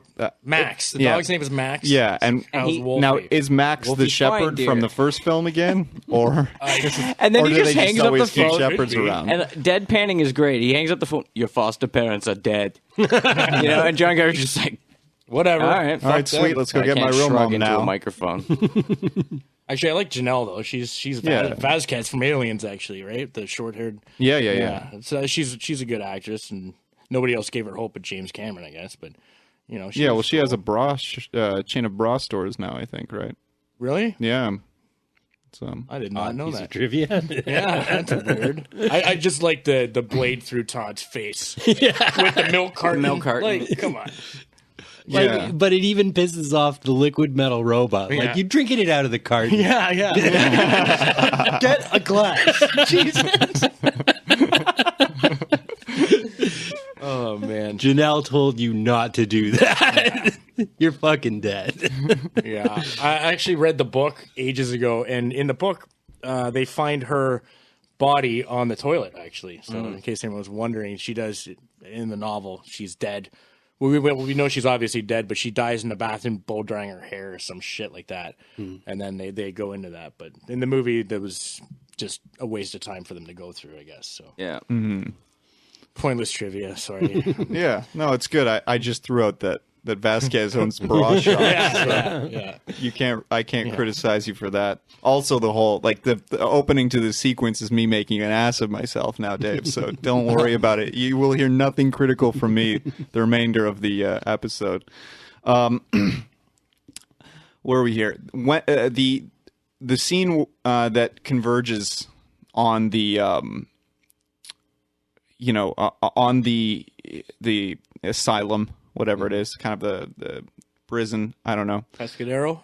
Is that what it is? Yeah, that's the mental institute, whatever. I think it's called Pescadero, something like that. In any case, I love that. That's the second time that you get that reaffirmation of John Connor trying to, even though he's a shitty kid, trying to introduce the Terminator into kind of the rules of society. You just can't go around killing people, and so you get the first scene with him beating up those guys, and then when he goes up to the booth and he shoots the security guard in the knees, and he's like, he'll live. Yeah.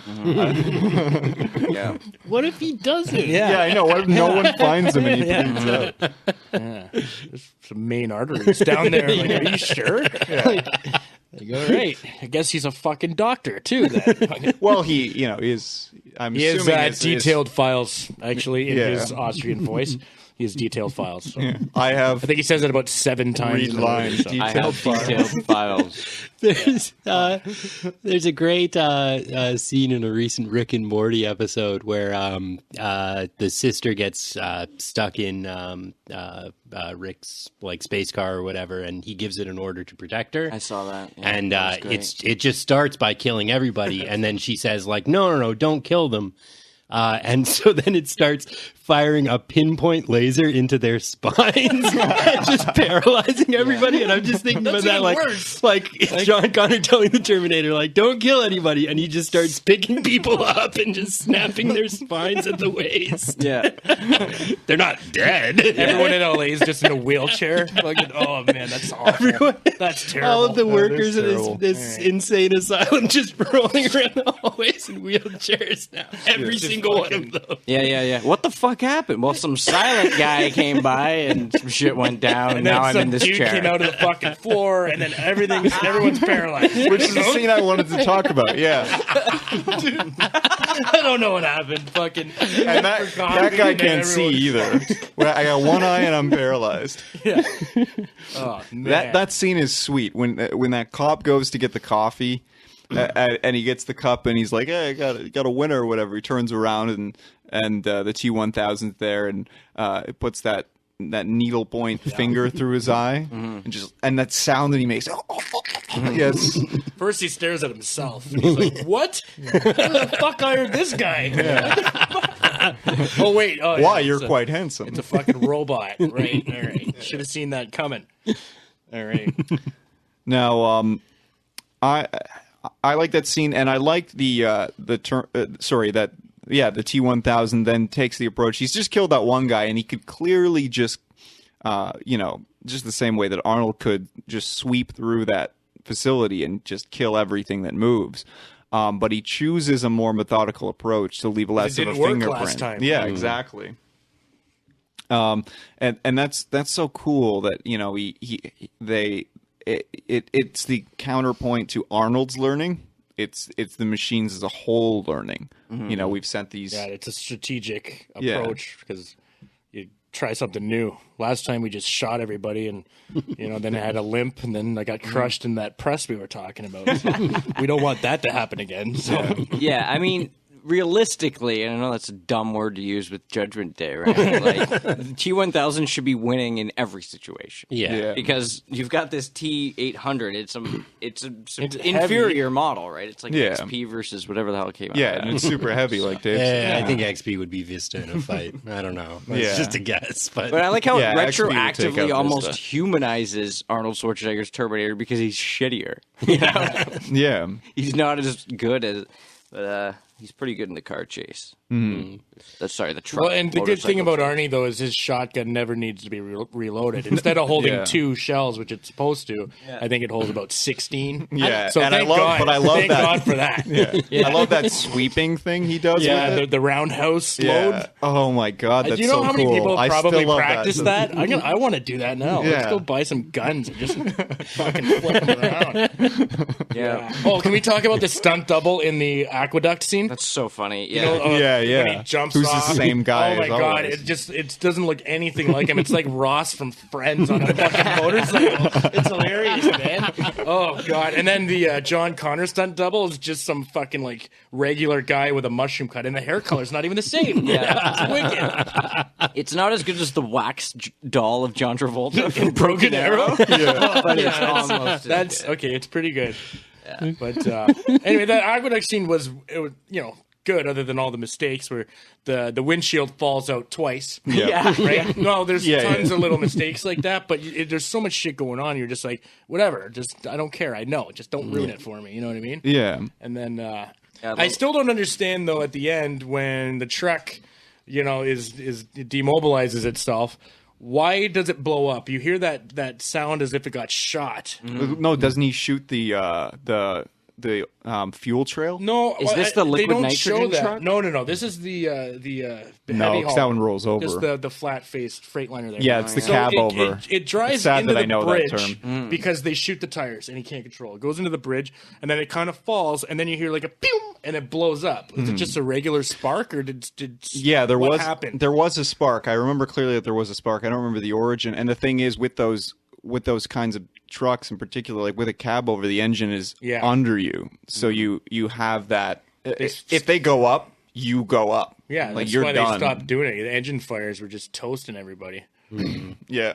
It's a brilliant touch that they're waiting, and out of the cloud comes a fucking tire on fire. Yeah. Which is sort of foreshadowing the relentless forward movement of the T-1000. It's like the tire's angry or something. Yeah, it just starts rolling on its own. Yeah.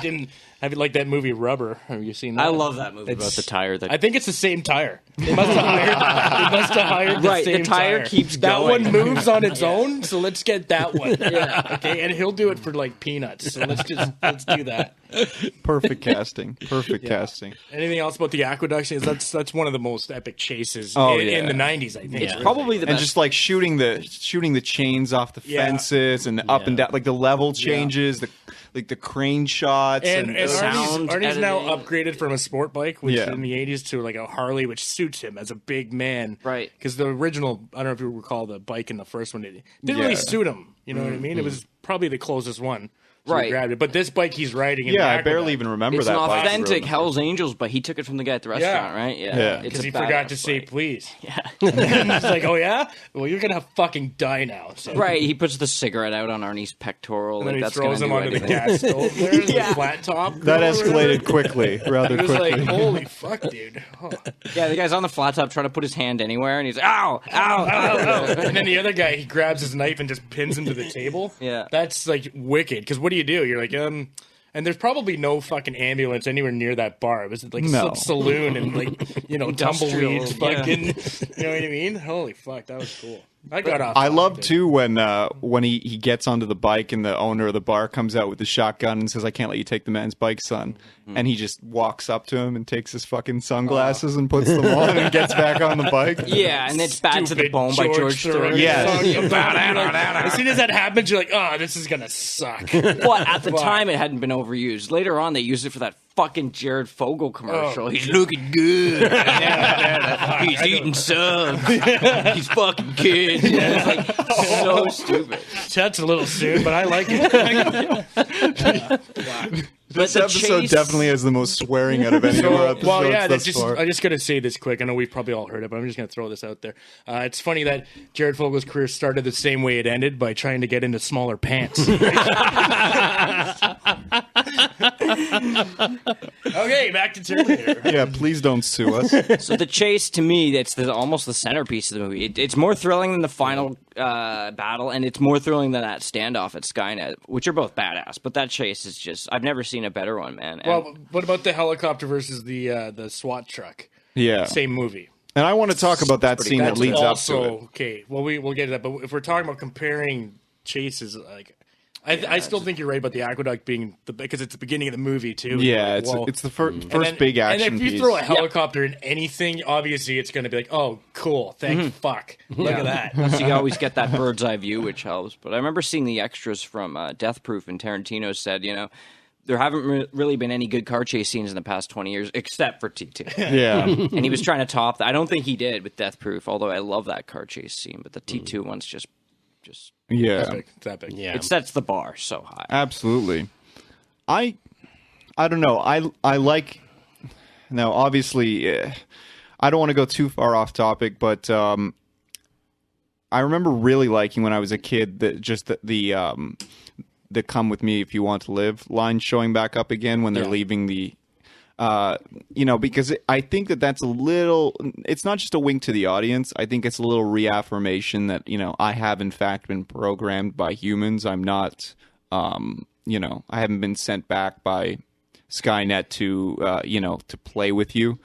I think that because they wouldn't know that that was an intimate moment between Reese and Sarah, and then I'm sure that was spoken of to John. So I really enjoy that, and I like how quickly Sarah makes the switch to just this guy's with me, so and just that whole scene in the underground garage where they're running again, and another great chase scene though. Yeah, and the whole thing's in reverse, and John's in the backseat loading the guns, and it's like that's the first moment as an adult where I like you were talking about earlier, when we were kids, we were like, this character is cool. Mm-hmm. And when we, as adults, we're like, that kid's a piece of shit. Mm-hmm. But that's the first moment that he, for me, redeems himself because it shows that he's useful.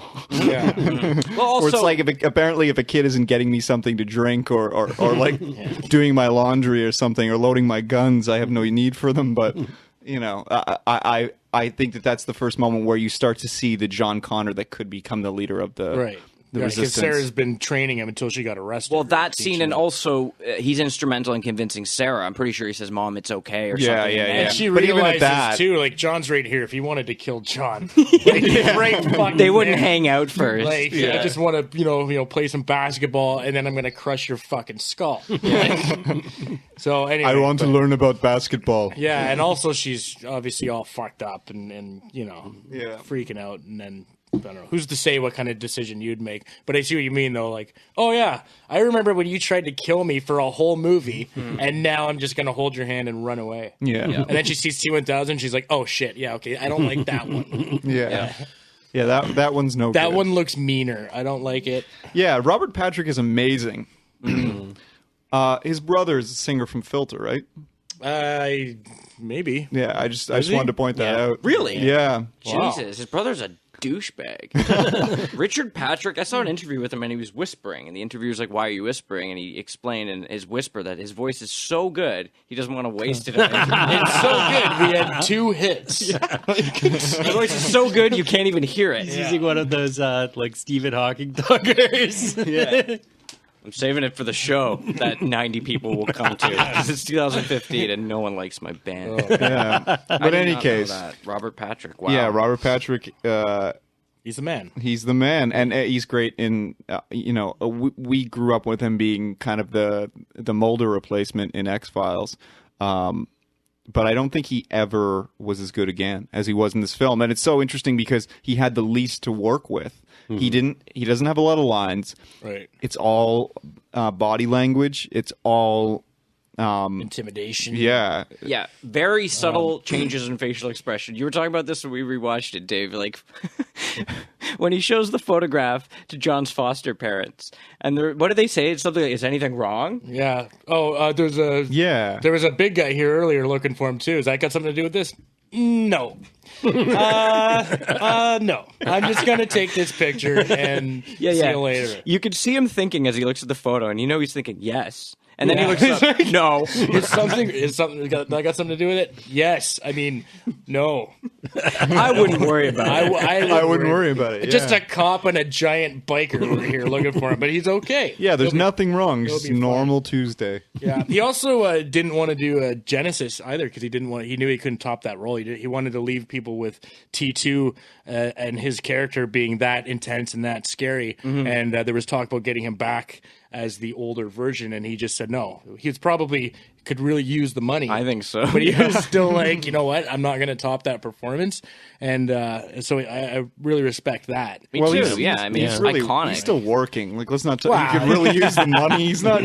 He's not sitting outside of a Dunkin' Donuts asking for change. It's like feast or famine in Hollywood, though. I'm sure he's not. Yeah, like that's if you're not careful with your money, like your show's going to get canceled tomorrow probably. So just be careful about that. Yeah. Right? Like, he is immortalized as that gift. Though, and he probably could have made a quick 30 mil. Yeah, great run. Running through the parking Cruise lot. Quality run. He just looks so inhuman, and I know that's the obvious intent. It's so scary. And when his arms do the Jaws of Life thing, like, come on, like that is good. wicked. Oh yeah, and part of his arm is still on the car as they're driving away. Yeah, and they throw it. John has to throw it off. Yeah. What if he didn't? What if he didn't notice? T1000 would know where they are at all times, right? So that was. I think they didn't have. I mean, obviously, you hire somebody like Robert Patrick, you want him to have as much screen time as like you want to get your money's worth, but they just beat him. Not much money, but you want to. They probably paid him like $75,000 back then. But I'd be interested to find out what he made on that This is a shape-shifting robot. Like every place that they end up, it should just be like a new guy. Like, hi, I'm Jake. I'm also here to stop the future robots. Like, can I see that kid for a second? Like he's always coming back as this same robot. He's got this massive advantage, and he just chooses not to use it. That's insane. He has an arsenal of people. I'm pretty sure he can beat anybody that he absorbs, right? Yeah, you got to touch them. Which is why in the lava pit you see all those people. Yeah, but like which he is just weird uses the cop every time. But it's weird though because the security guard, his boot touched him. Yeah, he turned into the security guard. Like that's kind of fucked. Yeah, but for the bigger picture, it is. That is so funny. I better keep looking. Didn't he drop like his change though? He just acts as a normal guy. Can I see that kid for a second? I'm pretty sure. I just remember him walking over the tiles, and then he starts to take form.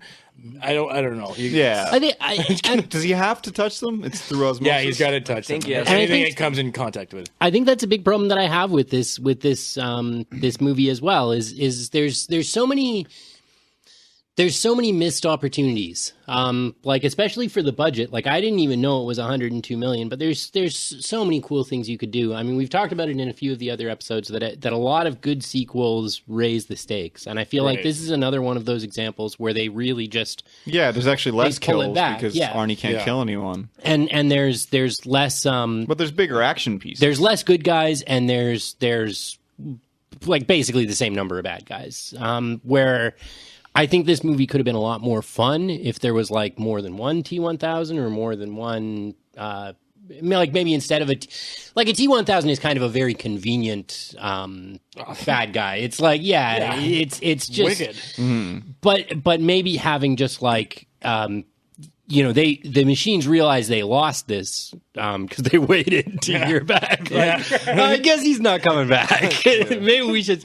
Well, maybe they send like 5 or something, or maybe Arnold Schwarzenegger plays the long con, and very late in the movie you find out he's actually like he's supposed to beat the T1000, and then he's supposed to turn and that's the reason why he's able to beat this thing. So that's so. Infinitely superior to him, whatsoever. And I don't know. There's a lot of opportunities like that I feel like this movie had. And I mean, maybe I just feel like it's very safe. Like it's very they could have really fucked up either of those other options or any other that they could have explored. But And this one was one where they it's pretty safe that you're not going to totally go overboard, but I don't know. It feels it feels a bit hollow in that regard. Well, one thing that I did really like that they did in this film, which I'd like to get into, which I realize it's not the more kills. I realize that we're mainly working with more grandiose set pieces, and while you could make the argument that it isn't enough on its own, that scene after, which we're skipping ahead because I kind of wanted to talk about the Miles Dyson introduction. Yeah, we're not there yet. Yeah, but the scene where they're that you alluded to earlier, Dave, we can bounce around. Who fucking cares? Yeah. Where he gets the grenade launcher after they've broken into Cyberdyne, and he's picking them off one by one, and that methodical sequence, I think that plays so well, something that the first movie didn't do, because when you saw the Terminator vision in the first film, it was very minimalist. Obviously, it's where technology is, but I love that that seeing the targeting system, and then doing the casualty count and everything. That's a subtle way of keeping Arnie, serious in the role, but having a little bit of humor in there as well. And I think that bringing an entire fucking SWAT team to come after him is really the only way that you can, for example, raise the stakes from him, just leveling an entire police station, Right. So having this SWAT team surround, Cyberdyne, basically the physical home of Skynet, or its inception at that point, it does kind of emotionally raise the level of the film, if nothing else. I'm on your side, just to be clear, especially as we're talking about this, because one thing I'm noticing about this conversation is that there are all moments that are really fun, but they're not necessarily, they don't raise the level of a sequel the way like a Godfather Part 2 does, or the way that even an Aliens does, even though, again, I kind of think that the first one's better. Definitely. But it's but yeah, I just mean, when you take, if you're going on a case by case situation, it's not the same as like a Jurassic Park, where it's just more people or more Terminators or more dinosaurs. It's not that simple. And I think that Cameron is a smart enough filmmaker to realize that the emotional investment being larger, being the father-son connection, being the emotional investment of Arnold's character, like the Terminator staying, the T-800 staying on the the side of good and not, is more important to the audience. They get a lot more out of that than just simply, blowing up more shit. Yeah. Right. So, like, you have to raise the stakes within the specific circumstances, like the Skynet shootout and all that. Because, it's basically such a terminal threat already, the end of humanity, that, like, if the threat just remains for the sequel, it's kind of like Jaws 2 or something. It's just, there's a shark. There's another shark. Yeah. So it's really tough. But, like, one Jaws thing... is a great example because that tension builds and builds and builds, which I realize now we know was basically because they didn't have any fucking money. Yeah. But they keep it at hidden, the time, like in T1. But, like, one thing that I liked what you said is if Arnie was playing the long con and was a double agent, I was just trying to think of, like, how could that manifest itself in the most shocking way? And it's not at the end. So say the T-1000 goes into the lava pit and Arnie just sort of reaches over and pushes them gently into the pit. What would be better, I think, is right after the T-1000's arm gets tossed off the back of the car by John, Schwarzenegger just floors the vehicle, drives it as fast as he can into a wall. Right? Nothing's going to happen to him. Together. He'll be fine. Yeah. And there'll be accordion. And they could even explain it as the fact that that's their contingency plan to make sure that Sarah Connor also doesn't. Yeah. So he gets out of the car, all of his skin having left his body, and just keep naming her kids. Sits down at a bus stop. And the T-1000 catches up with him, and they're just like, you want to go talk to a drive-thru? You want to go to Mandarin? We won. It's over. High five. Okay, but They go to a Best Buy and start just shooting their guns in the air. It's time. The revolution begins. The guy from Apple's there, like, what the fuck is going on? all of these things are great, and don't get me wrong, I would be fine with like a robot con man movie. But Double agent, that's great. yeah, just But my problem is one of the defining moments of this film, and one of the most beautiful moments in sci-fi film ever, is that the moment at the end of the film where he says to John, "Now I know why you cry, but it's something I can never do." We just got the Yeah, chills same. when you said that. Same. Oh, man. It's so goddamn beautiful. Yeah. It reminds me of like the ending of Blade Runner. Like Tears in the Rain. It's the perfect completion of the arc that he's going like across the movie is him being humanized. yeah, and Which is Sarah's point. and then he makes the most human decision of any of the characters. In realizing that he has to sacrifice himself and he has to destroy himself to the extent that there's no evidence. Yeah. But But he can't do it himself. Right, he can't So he's got to do it self-terminate. really slowly and really dramatically. Yeah. giving him enough time to make do the thumbs up. make the thumbs up. Right. Yeah. Right. Which again is as cheesy as it might be, it actually works very well in the Right. the realm of the characters, because you get that call back to his warm moments with John and the surrogate paternal role that the Terminator plays, and then it also adds an extra layer of importance to the voiceover, which I know you fucking hate, the voiceovers of Linda Hamilton, where she talks about how the Terminator will never come home with after Drunk having and too hit many him, and blah, hit him, blah, yeah. blah. And he'll protect him to the end, and so it's such a fucking like warm and fuzzy moment after you just had 2 hours of blowing shit up.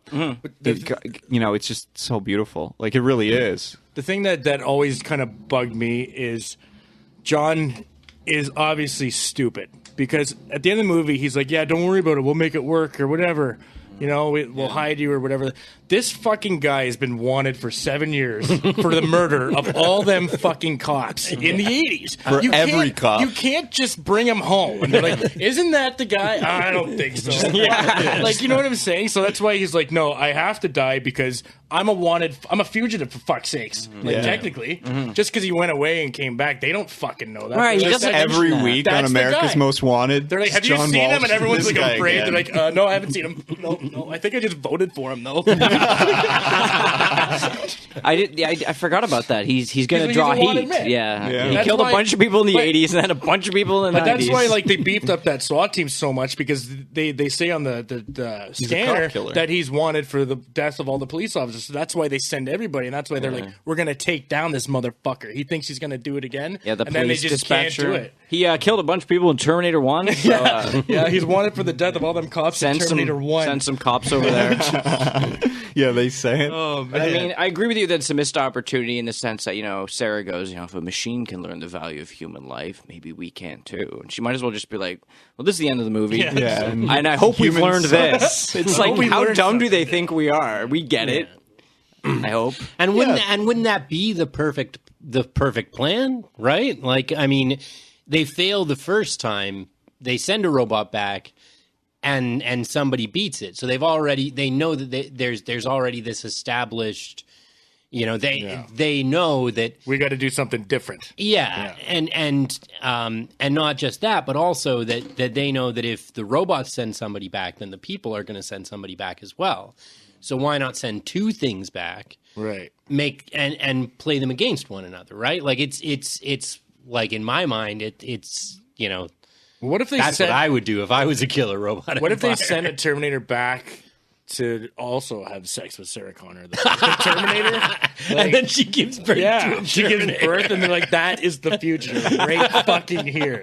You guys see this shit? So yeah, we're talking about possible worlds, right? The Terminator, he goes back in time and he just turns into soup. Right? And then there's another one where they send back nanotechnology and everyone turns into soup because it just infiltrates everyone. And just... You brought up an interesting point about the end of this film, and I want to go back to the end of or rather the middle of the first film, where they explain that and I realize now they're destroying the technology and so forth, but in that big sequence where they go to Cyberdyne and blah blah blah, to destroy everything, they shouldn't be able to go back and do that anyway, because in the first film, the facility that allowed them to time travel was destroyed. Was it not? Or the machine ran out of power or whatever. Cyberdyne was a company, but it who knows? They were probably making software for So is it that is it Macintosh or whatever, right? They don't really explain that. Yeah. So in this in the sequel, is it proposed that the same chain of events is played out again, and they've gotten to the same point in history, and this time we're going to send back a different Terminator, and we're going to send back a Terminator. Is that the idea, or is this another facility with another time travel machine at another time in the war that they've sent this back to? Are there just, I don't understand the chronology of the future sending back the Terminators. That's the thing. It's always been a problem for me. I'm gonna go fucking cross-eyed thinking about it. I think it's what was the time travel model that you had mentioned earlier? I think it's one of those cases where if they send Kyle Reese back and the Terminator back, now that is the future that plays out from that point. So their timeline, but they would still have to send Kyle Reese again. Has ceased to exist, but the effects that they've had on this other timeline continue as though. So the war then continues on in the new future instead of ending that night. Exactly. It's not. It's a. They're basically creating a new timeline that includes them in the events of the first movie. That's crazy. My head is gonna explode. Yeah. It's but it's good though, because you're explaining it to me in a way that I realize, okay, this kind of on some level can work as a franchise that just keeps happening over and over again. Yeah, there's just Terminators be like FedEx is dropping Terminators at your front door every morning. Battleship, just across the span of 20 years. Yeah. They just wait. Yeah. Well, we should talk movie. about Dyson. Yeah. You could have another problem there. We won't get into it. It's called the bootstrap paradox. Yeah. Which is just basically a problem of ownership. Say I go back in time and I hand Shakespeare a copy of Romeo and Juliet, and he reads it, and then he copies it out word for word. It becomes a famous play. Who wrote it? Yeah. Shakespeare didn't. He copied it. So how did it exist in the future to be handed to him? So when they're talking to Dyson in his living room, if, for example, they gave him all the information that he later go on to author, that becomes a problem of ownership because he didn't actually write it. Oh, my unless he wrote it to himself. My theory on this, and it pulls a little from the third movie, which I know it's a bag of shit, but I liked their explanation of Skynet. In that it's software, it's not hardware, and that is the only interpretation too. Yeah. It's the first film's interpretation, and then it's only in the newer films that Skynet is all encompassed in one fucking building. So them having a CPU and an ARM doesn't actually really matter. They didn't have to blow that place up, and they're she didn't have to shoot Dyson. He didn't have to. Where did they get all those fucking bombs and shit anyway? From that they have in the underground. Yeah, the good thing we have this shit. Yeah, in this armory. Yeah, I think it's that midsection where they're not all Mexican guy. No, we know it's there. In Skynet, the actual fucking barrels. Yeah. Where the fuck does that shit come from? Hey, just in case we want to blow everything up, we should have some of these barrels. And they're also really bright and yellow, so it looks good on screen. Yeah. So if we watch back over the security footage, it's gonna look cool. Yeah, I don't understand that part because there's no way they got it from Enrique. By the way, I got fucking. I got napalm, I got fucking C4, I got all that shit. I got some cool guns, but they could have stopped at some kind of the same store from the first one because the door's still open. The Canadian Tire or the gun shop. Yeah. You got any of that barrels of shit that blows up? We need some guns. I know a place. It's like a new owner. It's like, oh fuck, I heard about this motherfucker. There's a picture of him on the wall. Don't let him in here. Yeah, just under the counter. There's just a little Like, hey, Okay, hang on here. Now, as a funny thought experiment, what if good Terminator in T2, Arnold Schwarzenegger, has a small little device that allows him to time travel back to T1 for convenience sake. Right? So they need weapons. They go back to T1, to the gun store and grab the guns, and they come back. Right? Okay, thank God. We need that laser pointer. Fuck, that thing ruled. They need some information. They go back and ask Kyle a question. Right. Then they come back. Yeah. You can only do it for you have 60 seconds, then you got to get back in. Well, that's like that device from Doctor Who that River wears on her arm, and Doctor Who's always giving her shit about because it's like an archaic version of time travel. If he just had one of those, he could just strap on his arm. Looks like a cool watch, but then he can just hop around wherever he wants and tear up the timeline. Like T1000 though, and you're like, fuck. So. But, I guess in their idea of time travel, you can't have the watch. Moving machines, he said. So you'd have to wrap the watch in flesh. Can I just point something out that I just thought of, and I should have thought about this in 1991. Is Dyson? We're talking about him. Mm-hmm. You see his fucking property. You see that house. Yeah. Obviously, this guy's loaded. Mm-hmm. Shouldn't he have a hotter wife? Like she's not hot at all. She's the lieutenant from Law and Order, later on, the captain later on. Either way, that's the first thing I would do when I bought that house is get rid of her. Well, a lot of programmers suffer from vision problems. Well, now that he's made all his money, though, later, it's pretty shallow. Now she won't. He didn't used to have that kind of money. No, that's true. Also, I mean, they convince him. They don't kill him because, Sarah has a human moment. Can't kill him because cut off your hand. When he cuts the flesh off and he was like, oh my God, I have the same arm at work. You should want to come see it? Yeah, you guys should come. And so he's like, all right, I'm not going to do this anymore. Let's go destroy, let's go do that. And then they show up and they have to kill a security guard for some reason, don't they? Who kills him? No. They tie him up in the bathroom. Tie him up? Yeah, Gibbons. Yes, they do. They throw Gibbons in there. I thought maybe on the way out they killed one. No? No on the way out, they take the SWAT car and they just gas everybody. Yeah. Right? Laughing gas, and then they fucking fuck off. And then the chopper shows up. They're like, where the fuck did that come from? And then that was it. As much as they don't want to kill people, as much as it is their goal not to, or it's like the Terminator's, directive that he's been given to not kill people. How many people were working at Cyberdyne and have intimate knowledge of this project? Well, that's the whole thing, and that's why they did have to kill those people. Yeah, there's a scene before when they first show you that they have the arm. There's like fucking 40 people on one floor. Yeah, it was a fucking 10-story building. Yeah, they should have waited until the daytime, set all that shit up at night, and then just chill out, wait until the sun comes up, kill them all.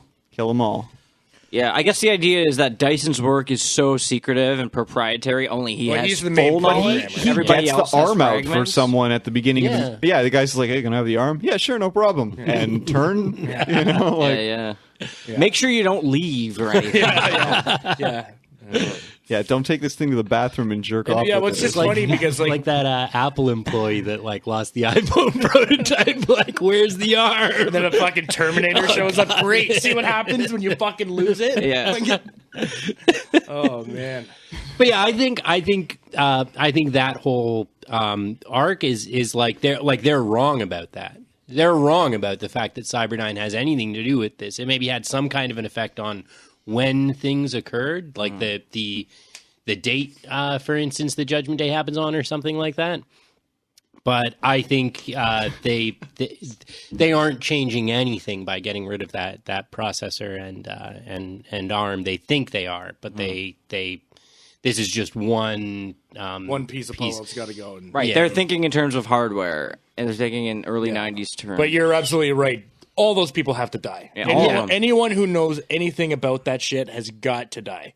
Not just the hardware. They got to kill the janitor. They have to kill everybody. Like the fucking Consuela comes to clean the bathroom at night. Shoot that bitch. So we could have used a montage there. A montage at the very end of the movie to the Benny Hill theme of Linda Hamilton going around shooting people in the head. Or they poison. They poison the milk, right? Put some arsenic in the milk in the cafeteria, and just make sure all of them drink it. As long as the theme song's going on, I don't Just care. one by one, killing How over. to ruin a movie. Just fucking awesome. All right. Any final thoughts on Terminator? Because we got to take a break again, gentlemen. Just really quick, I just want to say that I really liked how the nitrogen truck resembled the fuel truck from the first one, and it was opposites, and it both didn't work. Yeah. I liked it. You know. Yeah, that's one thing I wanted to say. All of the people who complain about T2 are mad that it echoes so much of the first, right? It's got "I'll be back," "Come with me if you want to live," and it also has "Get out," because there is a part in T1 where Arnie tells someone to get the hell out of a truck. Yeah. Right? I like all these echoes. You can't have a T2 without T1, so it's completely fine with me. I have no problem. No, yeah, you've already like we talked about. You've built this world. Now go Abide nuts by on its it. rules. Yeah, That's all you have to do. And my only problem, like I've stated, is just that I feel like they are echoing. They're not opening up the mythos. You know, they're not expanding on this universe. They're just it does everything feel bigger. like playing Battleship with a robot in the future with the past. Like it's like one move trumps one move. That sounds sweet. Instead of just being like, you know what, let's send all of them. Let's send all the Terminators, or let's send one of those. The big one with the two like guns. The big loud one on the tracks. He's covered in just a pile of skin. Just shows up in the back. but yeah, I mean, there's so many things that you could do to win, and you choose to just do the thing that maybe might win. Like, right. got a good chance. Yeah, like real conservative machines in this Yeah. universe. Right, because Let's ultimately, not show all our cards. what they want, T1 is a sci-fi, almost horror movie, and T2 is just a straight-up action movie, yeah. So they need that cat and mouse. Yeah. Instead of just 500 guys who show up and just win. But that's, I mean, I'm looking at the Alien to Aliens thing, right? Alien 1 is the horror film. movie. You can't just make a second horror film. So they make a second action movie, but in order to make an action movie that really captures people, you have to get the just big raise guns, up the the stakes, big You've cast. got to... Or else you're going to make the same movie twice, and you don't want to do Yeah. Like The Hangover 1, You want to 2, do a and 3. quick favorite scene thing? Like a Sure, I know we're Favorite running scenes in out of T2, time, but yeah. if we do it quickly, because I think, is that cool? yeah, All right. I don't care. We'll just keep them down. I'll do mine in like 30 seconds. No. You take as long as you like. I just, Hey, you want to start? It's the listeners that may suffer. They have shit to do, man. Favorite scene? Wow, that's. I'm in a spot there. I'm not going to take the aqueduct one because I know someone's going to. I really like the underground chase sequence that we talked about. I like the load, reload, that whole exchange, and Car in reverse. and like you said, Robert Patrick running again. I think the car in reverse is just perfect. The first moment where you kind of endear yourself to John Connor as a potential leader, and someone who has the skill set to grow into that. He's not just a kid. He's more than your average, snot-nosed brat. Right. Devon? It's a tough one. I mean, I'd probably say I like the reveal. I like the he's carrying just going on a hot date. Motorcycle, like a Hell's Angels biker with a rose delivery. Nothing to see here. Right. It's either heroin or a shotgun. Like, we know that. Yeah. And it's that that first meeting of the two of them. Like T-1000 is there, and he's and John Connor's in the middle, and it's like one of them pulls out a gun, the other one pulls out a gun. They both start opening up on one another, and you still don't know. Yeah. If you were seeing that movie, without the preconception that he's the good doesn't guy, he say get down? You have. Yeah, get down. Yeah. But he could be like, get down so I can kill that robot that's going to kill me. Like, Then I'll kill you. Or just get down Edward Furlong lays on the ground. She shoots him in the back. Now, don't go too far. Yeah. But yeah, I mean, I think that's such a beautiful moment to build up to. I think it just works so well. And it's a very subtle nod to the soundtrack because he's got a gun and a box of roses. Yeah. So that's pretty cool. True. Danny? Me, Aqueduct. Gotta go with Aqueduct. Can't even say anything more about it, except for the part where T-1000 angrily slaps the windshield out of the way, like, move! That already was gone, yeah. All right, Dave? Okay, and that music is so good, too. Mine isn't a sequence. It's actually one scene where they're in Pescadero and Linda Hamilton's watching the footage of her freaking out and trying to convince him that she's better because she has to get out. She knows now that Terminator's in town. Yeah. Like he was, I don't know, on vacation for a couple years. So she's trying to behave, and he says, no. He's got a better haircut this time around. Yeah, I'm going to keep you here for 6 more months. And then she fucking loses it. That's my favorite individual scene. Yeah. Not sequence, just one shot. And then they freeze frame her beforehand. Right, the freeze frame, she looks insane. Yeah, and then when she freaks out again, they fucking sedate her. The whole... That was wicked. It was like, now you know that she's a fucking badass. You're like, whoa. Yeah, and she's no longer a waitress, boys. She's fucked. Yeah. Yeah. And that guy who licks her that you mentioned previously, like, what the fuck is he up to? Has he been doing that the whole time? Just every night goes around and licks all the patients. Yeah. Whatever. Like the bald doctor comes in one day, he's got this guy's dick in his mouth. So yeah. All right, wrap up, I guess. Yeah. Let's take a break, and we'll come back and we'll do our roundtable, just deciding which of these Terminators is the best of the franchise.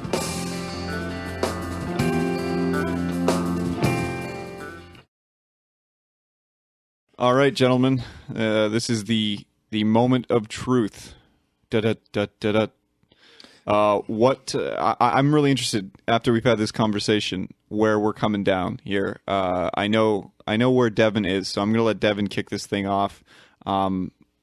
What is the better Terminator film? Yeah, I mean, I think I've made it pretty clear where I stand on them. I mean, I think there's a tension in the first movie that you get only for about the first half hour of the second movie, where it's just like you constantly are worried about how it's going to end up. Like it builds so well that, like, you know, maybe the cops will stop him. Nope. Maybe, you know, Kyle Reese will shoot him or something. Like, nope, that doesn't work. Mm-hmm. And it's just like gas truck explodes. Nope, still coming. And everything builds towards that last like 10 minutes of the movie. Whereas in the second one, it's like you have this build that's happening where they're both after John Connor, and then as soon as they both get to him and they get like Sarah Connor out of the institution, it's like the tension just drops so much, and it becomes more about that sort of the humanizing the Terminator, and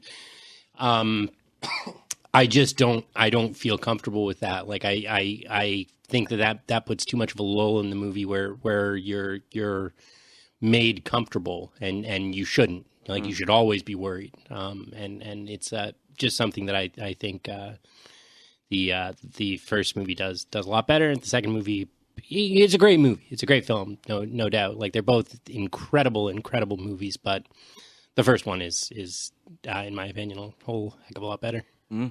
Danny Band? Well, originally I wasn't going to make a choice. You know, it's like Van Halen 1 or Van Halen 2 or the self-titled Korn and Life is Peachy. But and originally I was going to say T2, but I think you guys have kind of changed my mind on that, particularly because of that middle section of T2 where it sags. I mean, if it's a movie like that and you're relying on a character's apocalyptic fantasy to make scary, like Sarah's playground apocalyptic nightmare scene, I think that's a bit of a mistake. If you have these machines you should be worrying about, I don't think it should be a bad dream taking up that much screen time. So I'm going to go with T1. Absolutely. Sweet. T1 for me. It's scary. It's dark. I only wish I was, old enough to. I wasn't even alive, but if I could have seen that in the theater, it would have scared the shit out of anybody. Yeah, well, they still do screenings of it. We should try and check one out. If you had never seen a movie like that, that was so out of its league. It was too good. As I said, dark, scary, serious, no clowning around, no bad jokes, no over the top weapons. That's what I don't like about T2 is when he gets that handheld Gatling gun. Give me a break. That thing would never exist. And as we talked about, the best scene is in the aqueduct. That's the first 40 minutes of the movie, right? Right. I find T2 was they finally got some money and CGI was just taken off. It was actually starting to look really good. And I did like it. I liked all that stuff, but it was too much. It was too. There was some boring parts. I really loved how Linda Hamilton was all of a sudden this, she took it seriously. She's a soldier. I like the transition, but you don't see the transition happen. It's just flat through that movie. But you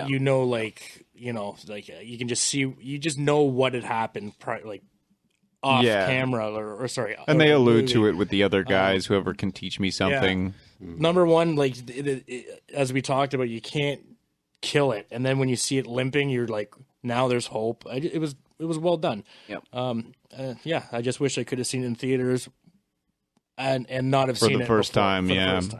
So I'm gonna go with T1. All right. Well, no suspense here. I'm going. It's going to be unanimous around the table for T1. Wow! Oh, holy! I did not expect that. Yeah, I thought it would be 3-1 or 2-2. Yeah, I thought T2 would have kind of taken. Me too. Yeah, I was thinking that this would be neck and neck, and the one thing that did it for me was the rewatching of these films. I guess around Christmas of last year, I revisited a whole bunch of awesome action and horror for some reason at Christmas around from my childhood, and that first film, which admittedly didn't resonate with me as much as a child because as a child you're very much attracted to the explosions and the loud music and the Arnold looking wicked with the aviator glasses and I know in my heart of hearts it's a better film now. To put greater context on what I was just saying, since that first kind of rewatch in a handful of years, which because as a child I watched both those movies 100 times, but since I've rewatched that film or that that sitting done a marathon of actually the whole series up until that point, I've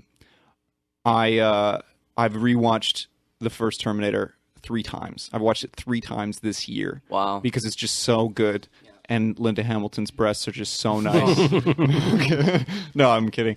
No, you're not. No, I'm not kidding. But there's something like I said. All of the discussion on the singularity, as it is or as it could be, as it's hypothesized. It stands true today. It will be a timeless film, well, it already is. Yeah. But it's something, much in the way of, say, like a book like Brave New World or 1984 or something like that, where you can, even though, say, for example, 1984, we're well past 1984, and the book is still very much holds up on its own, and it's something that we alluded to the Matrix series at one point in the discussion, and those films are not nearly as old and have not held up nearly as well. Even the first one. That's right. Rewatching that one, it's already aging, and the first Terminator, in its simplicity and just brilliant writing and execution, everything from the practical effects, the big action set pieces. It's a perfect film, and it deserves the 100% rating that it gets on Rotten Tomatoes. Absolutely. Agreed. Absolutely. 100%. Oh. 100%. Didn't even mean it. Any final thoughts before we wrap up here, gentlemen? I guess my last thought would be what you said about the sunglasses. It's kind of like T2, the whole damn thing. I've got a pair of aviators on the table, yeah. It's relying on these extraneous things like humor and over-reliance on the first film and stuff like that in order to maintain the kind of narrative momentum, whereas the first one doesn't need anything like that. So Yeah. Loved it. Number one. Number one. Around the table. It's number one. Okay. Well done. Now remember, this is just the beginning of the conversation. We want to continue it on with you, so please go to our website and yell at us. Tell us which is your favorite Terminator. Send us a message on Twitter. I'm at @NotBrandonFleet. Devon, you want to give out your Twitter? Yeah, at YR_homeboy. Your homeboy. Nice. Do you gentlemen want to or no? I don't know what Twitter is. I don't have it. Okay. I'll just follow Good you man. guys around. I have a Twitter. Do you have an Instagram, Dave? I don't know how to spell it. Okay. No, I don't know how to spell my name. Never mind. I don't know. Whatever. Next time I'll be more prepared for having people want to hear me talk more. Okay. Online engagement. I'm on Twitter at Leafs Love Hurts, as in Toronto Maple Leafs. Right on. For this episode, we're using the hashtags MRMLT1 or MermalT1 and MermalT2. Make sure that when you send us messages, send us that in your message so that later on we can bring it back up and yell at other people saying, well, our listeners love this movie better. So we're going to talk about that kind of content. Also tell us about what you want to hear on the show. Tell us what you want to see on our website because it's just getting started. So if you're watching us on YouTube right now, you can find us on iTunes, Stitcher Radio, SoundCloud, or your favorite podcatcher, whatever that may be. If you're listening to us in podcast format, visit us on YouTube for all kinds of cool content. We're going to probably get into some video reviews, and also I know Devon's got some gaming stuff in the plans, in the works, because he's been living on Fallout 4 for the last week or so. It's consumed me. So, definitely keep in touch with us and find us in all these great places. One last thought about how to get in touch with us. I want to hear from everyone with regards to these films. I want to hear what your favorite Terminator is, because there's so many different evolutions. I know that people always just say, well, it's either the liquid metal or the T800. But one thing that was kind of cool about T3 was the fact that they made that hybrid of the two, and it allowed, with the skin over top, to bring back weaponry, which we've been kind of joking about this whole episode. So it's an interesting way of kind of bringing back weaponry from the past. Also, I know this film franchise has gone super off the tracks. I'd love to discuss what everyone thinks should be or should have been the next film when this series fell off the tracks. Devon and I have had multiple conversations on this. It's kind of what spawned this whole episode. I know that Dave and I have been in love with this movie since we first started playing in bands together when we were just wee lads. And the other thing, check out all these guys' music. I know I don't do that enough on the show, but definitely all of our guests, a lot of them are musicians or artists and so forth. And, keep in touch with them and follow them because they're all fucking amazing. And, it's our love for the arts in general that propels this show forward. So, and we'll continue to do more stuff. Definitely we'll get into something musical down the road. Thanks for listening and thanks for hanging out with us. Thank you.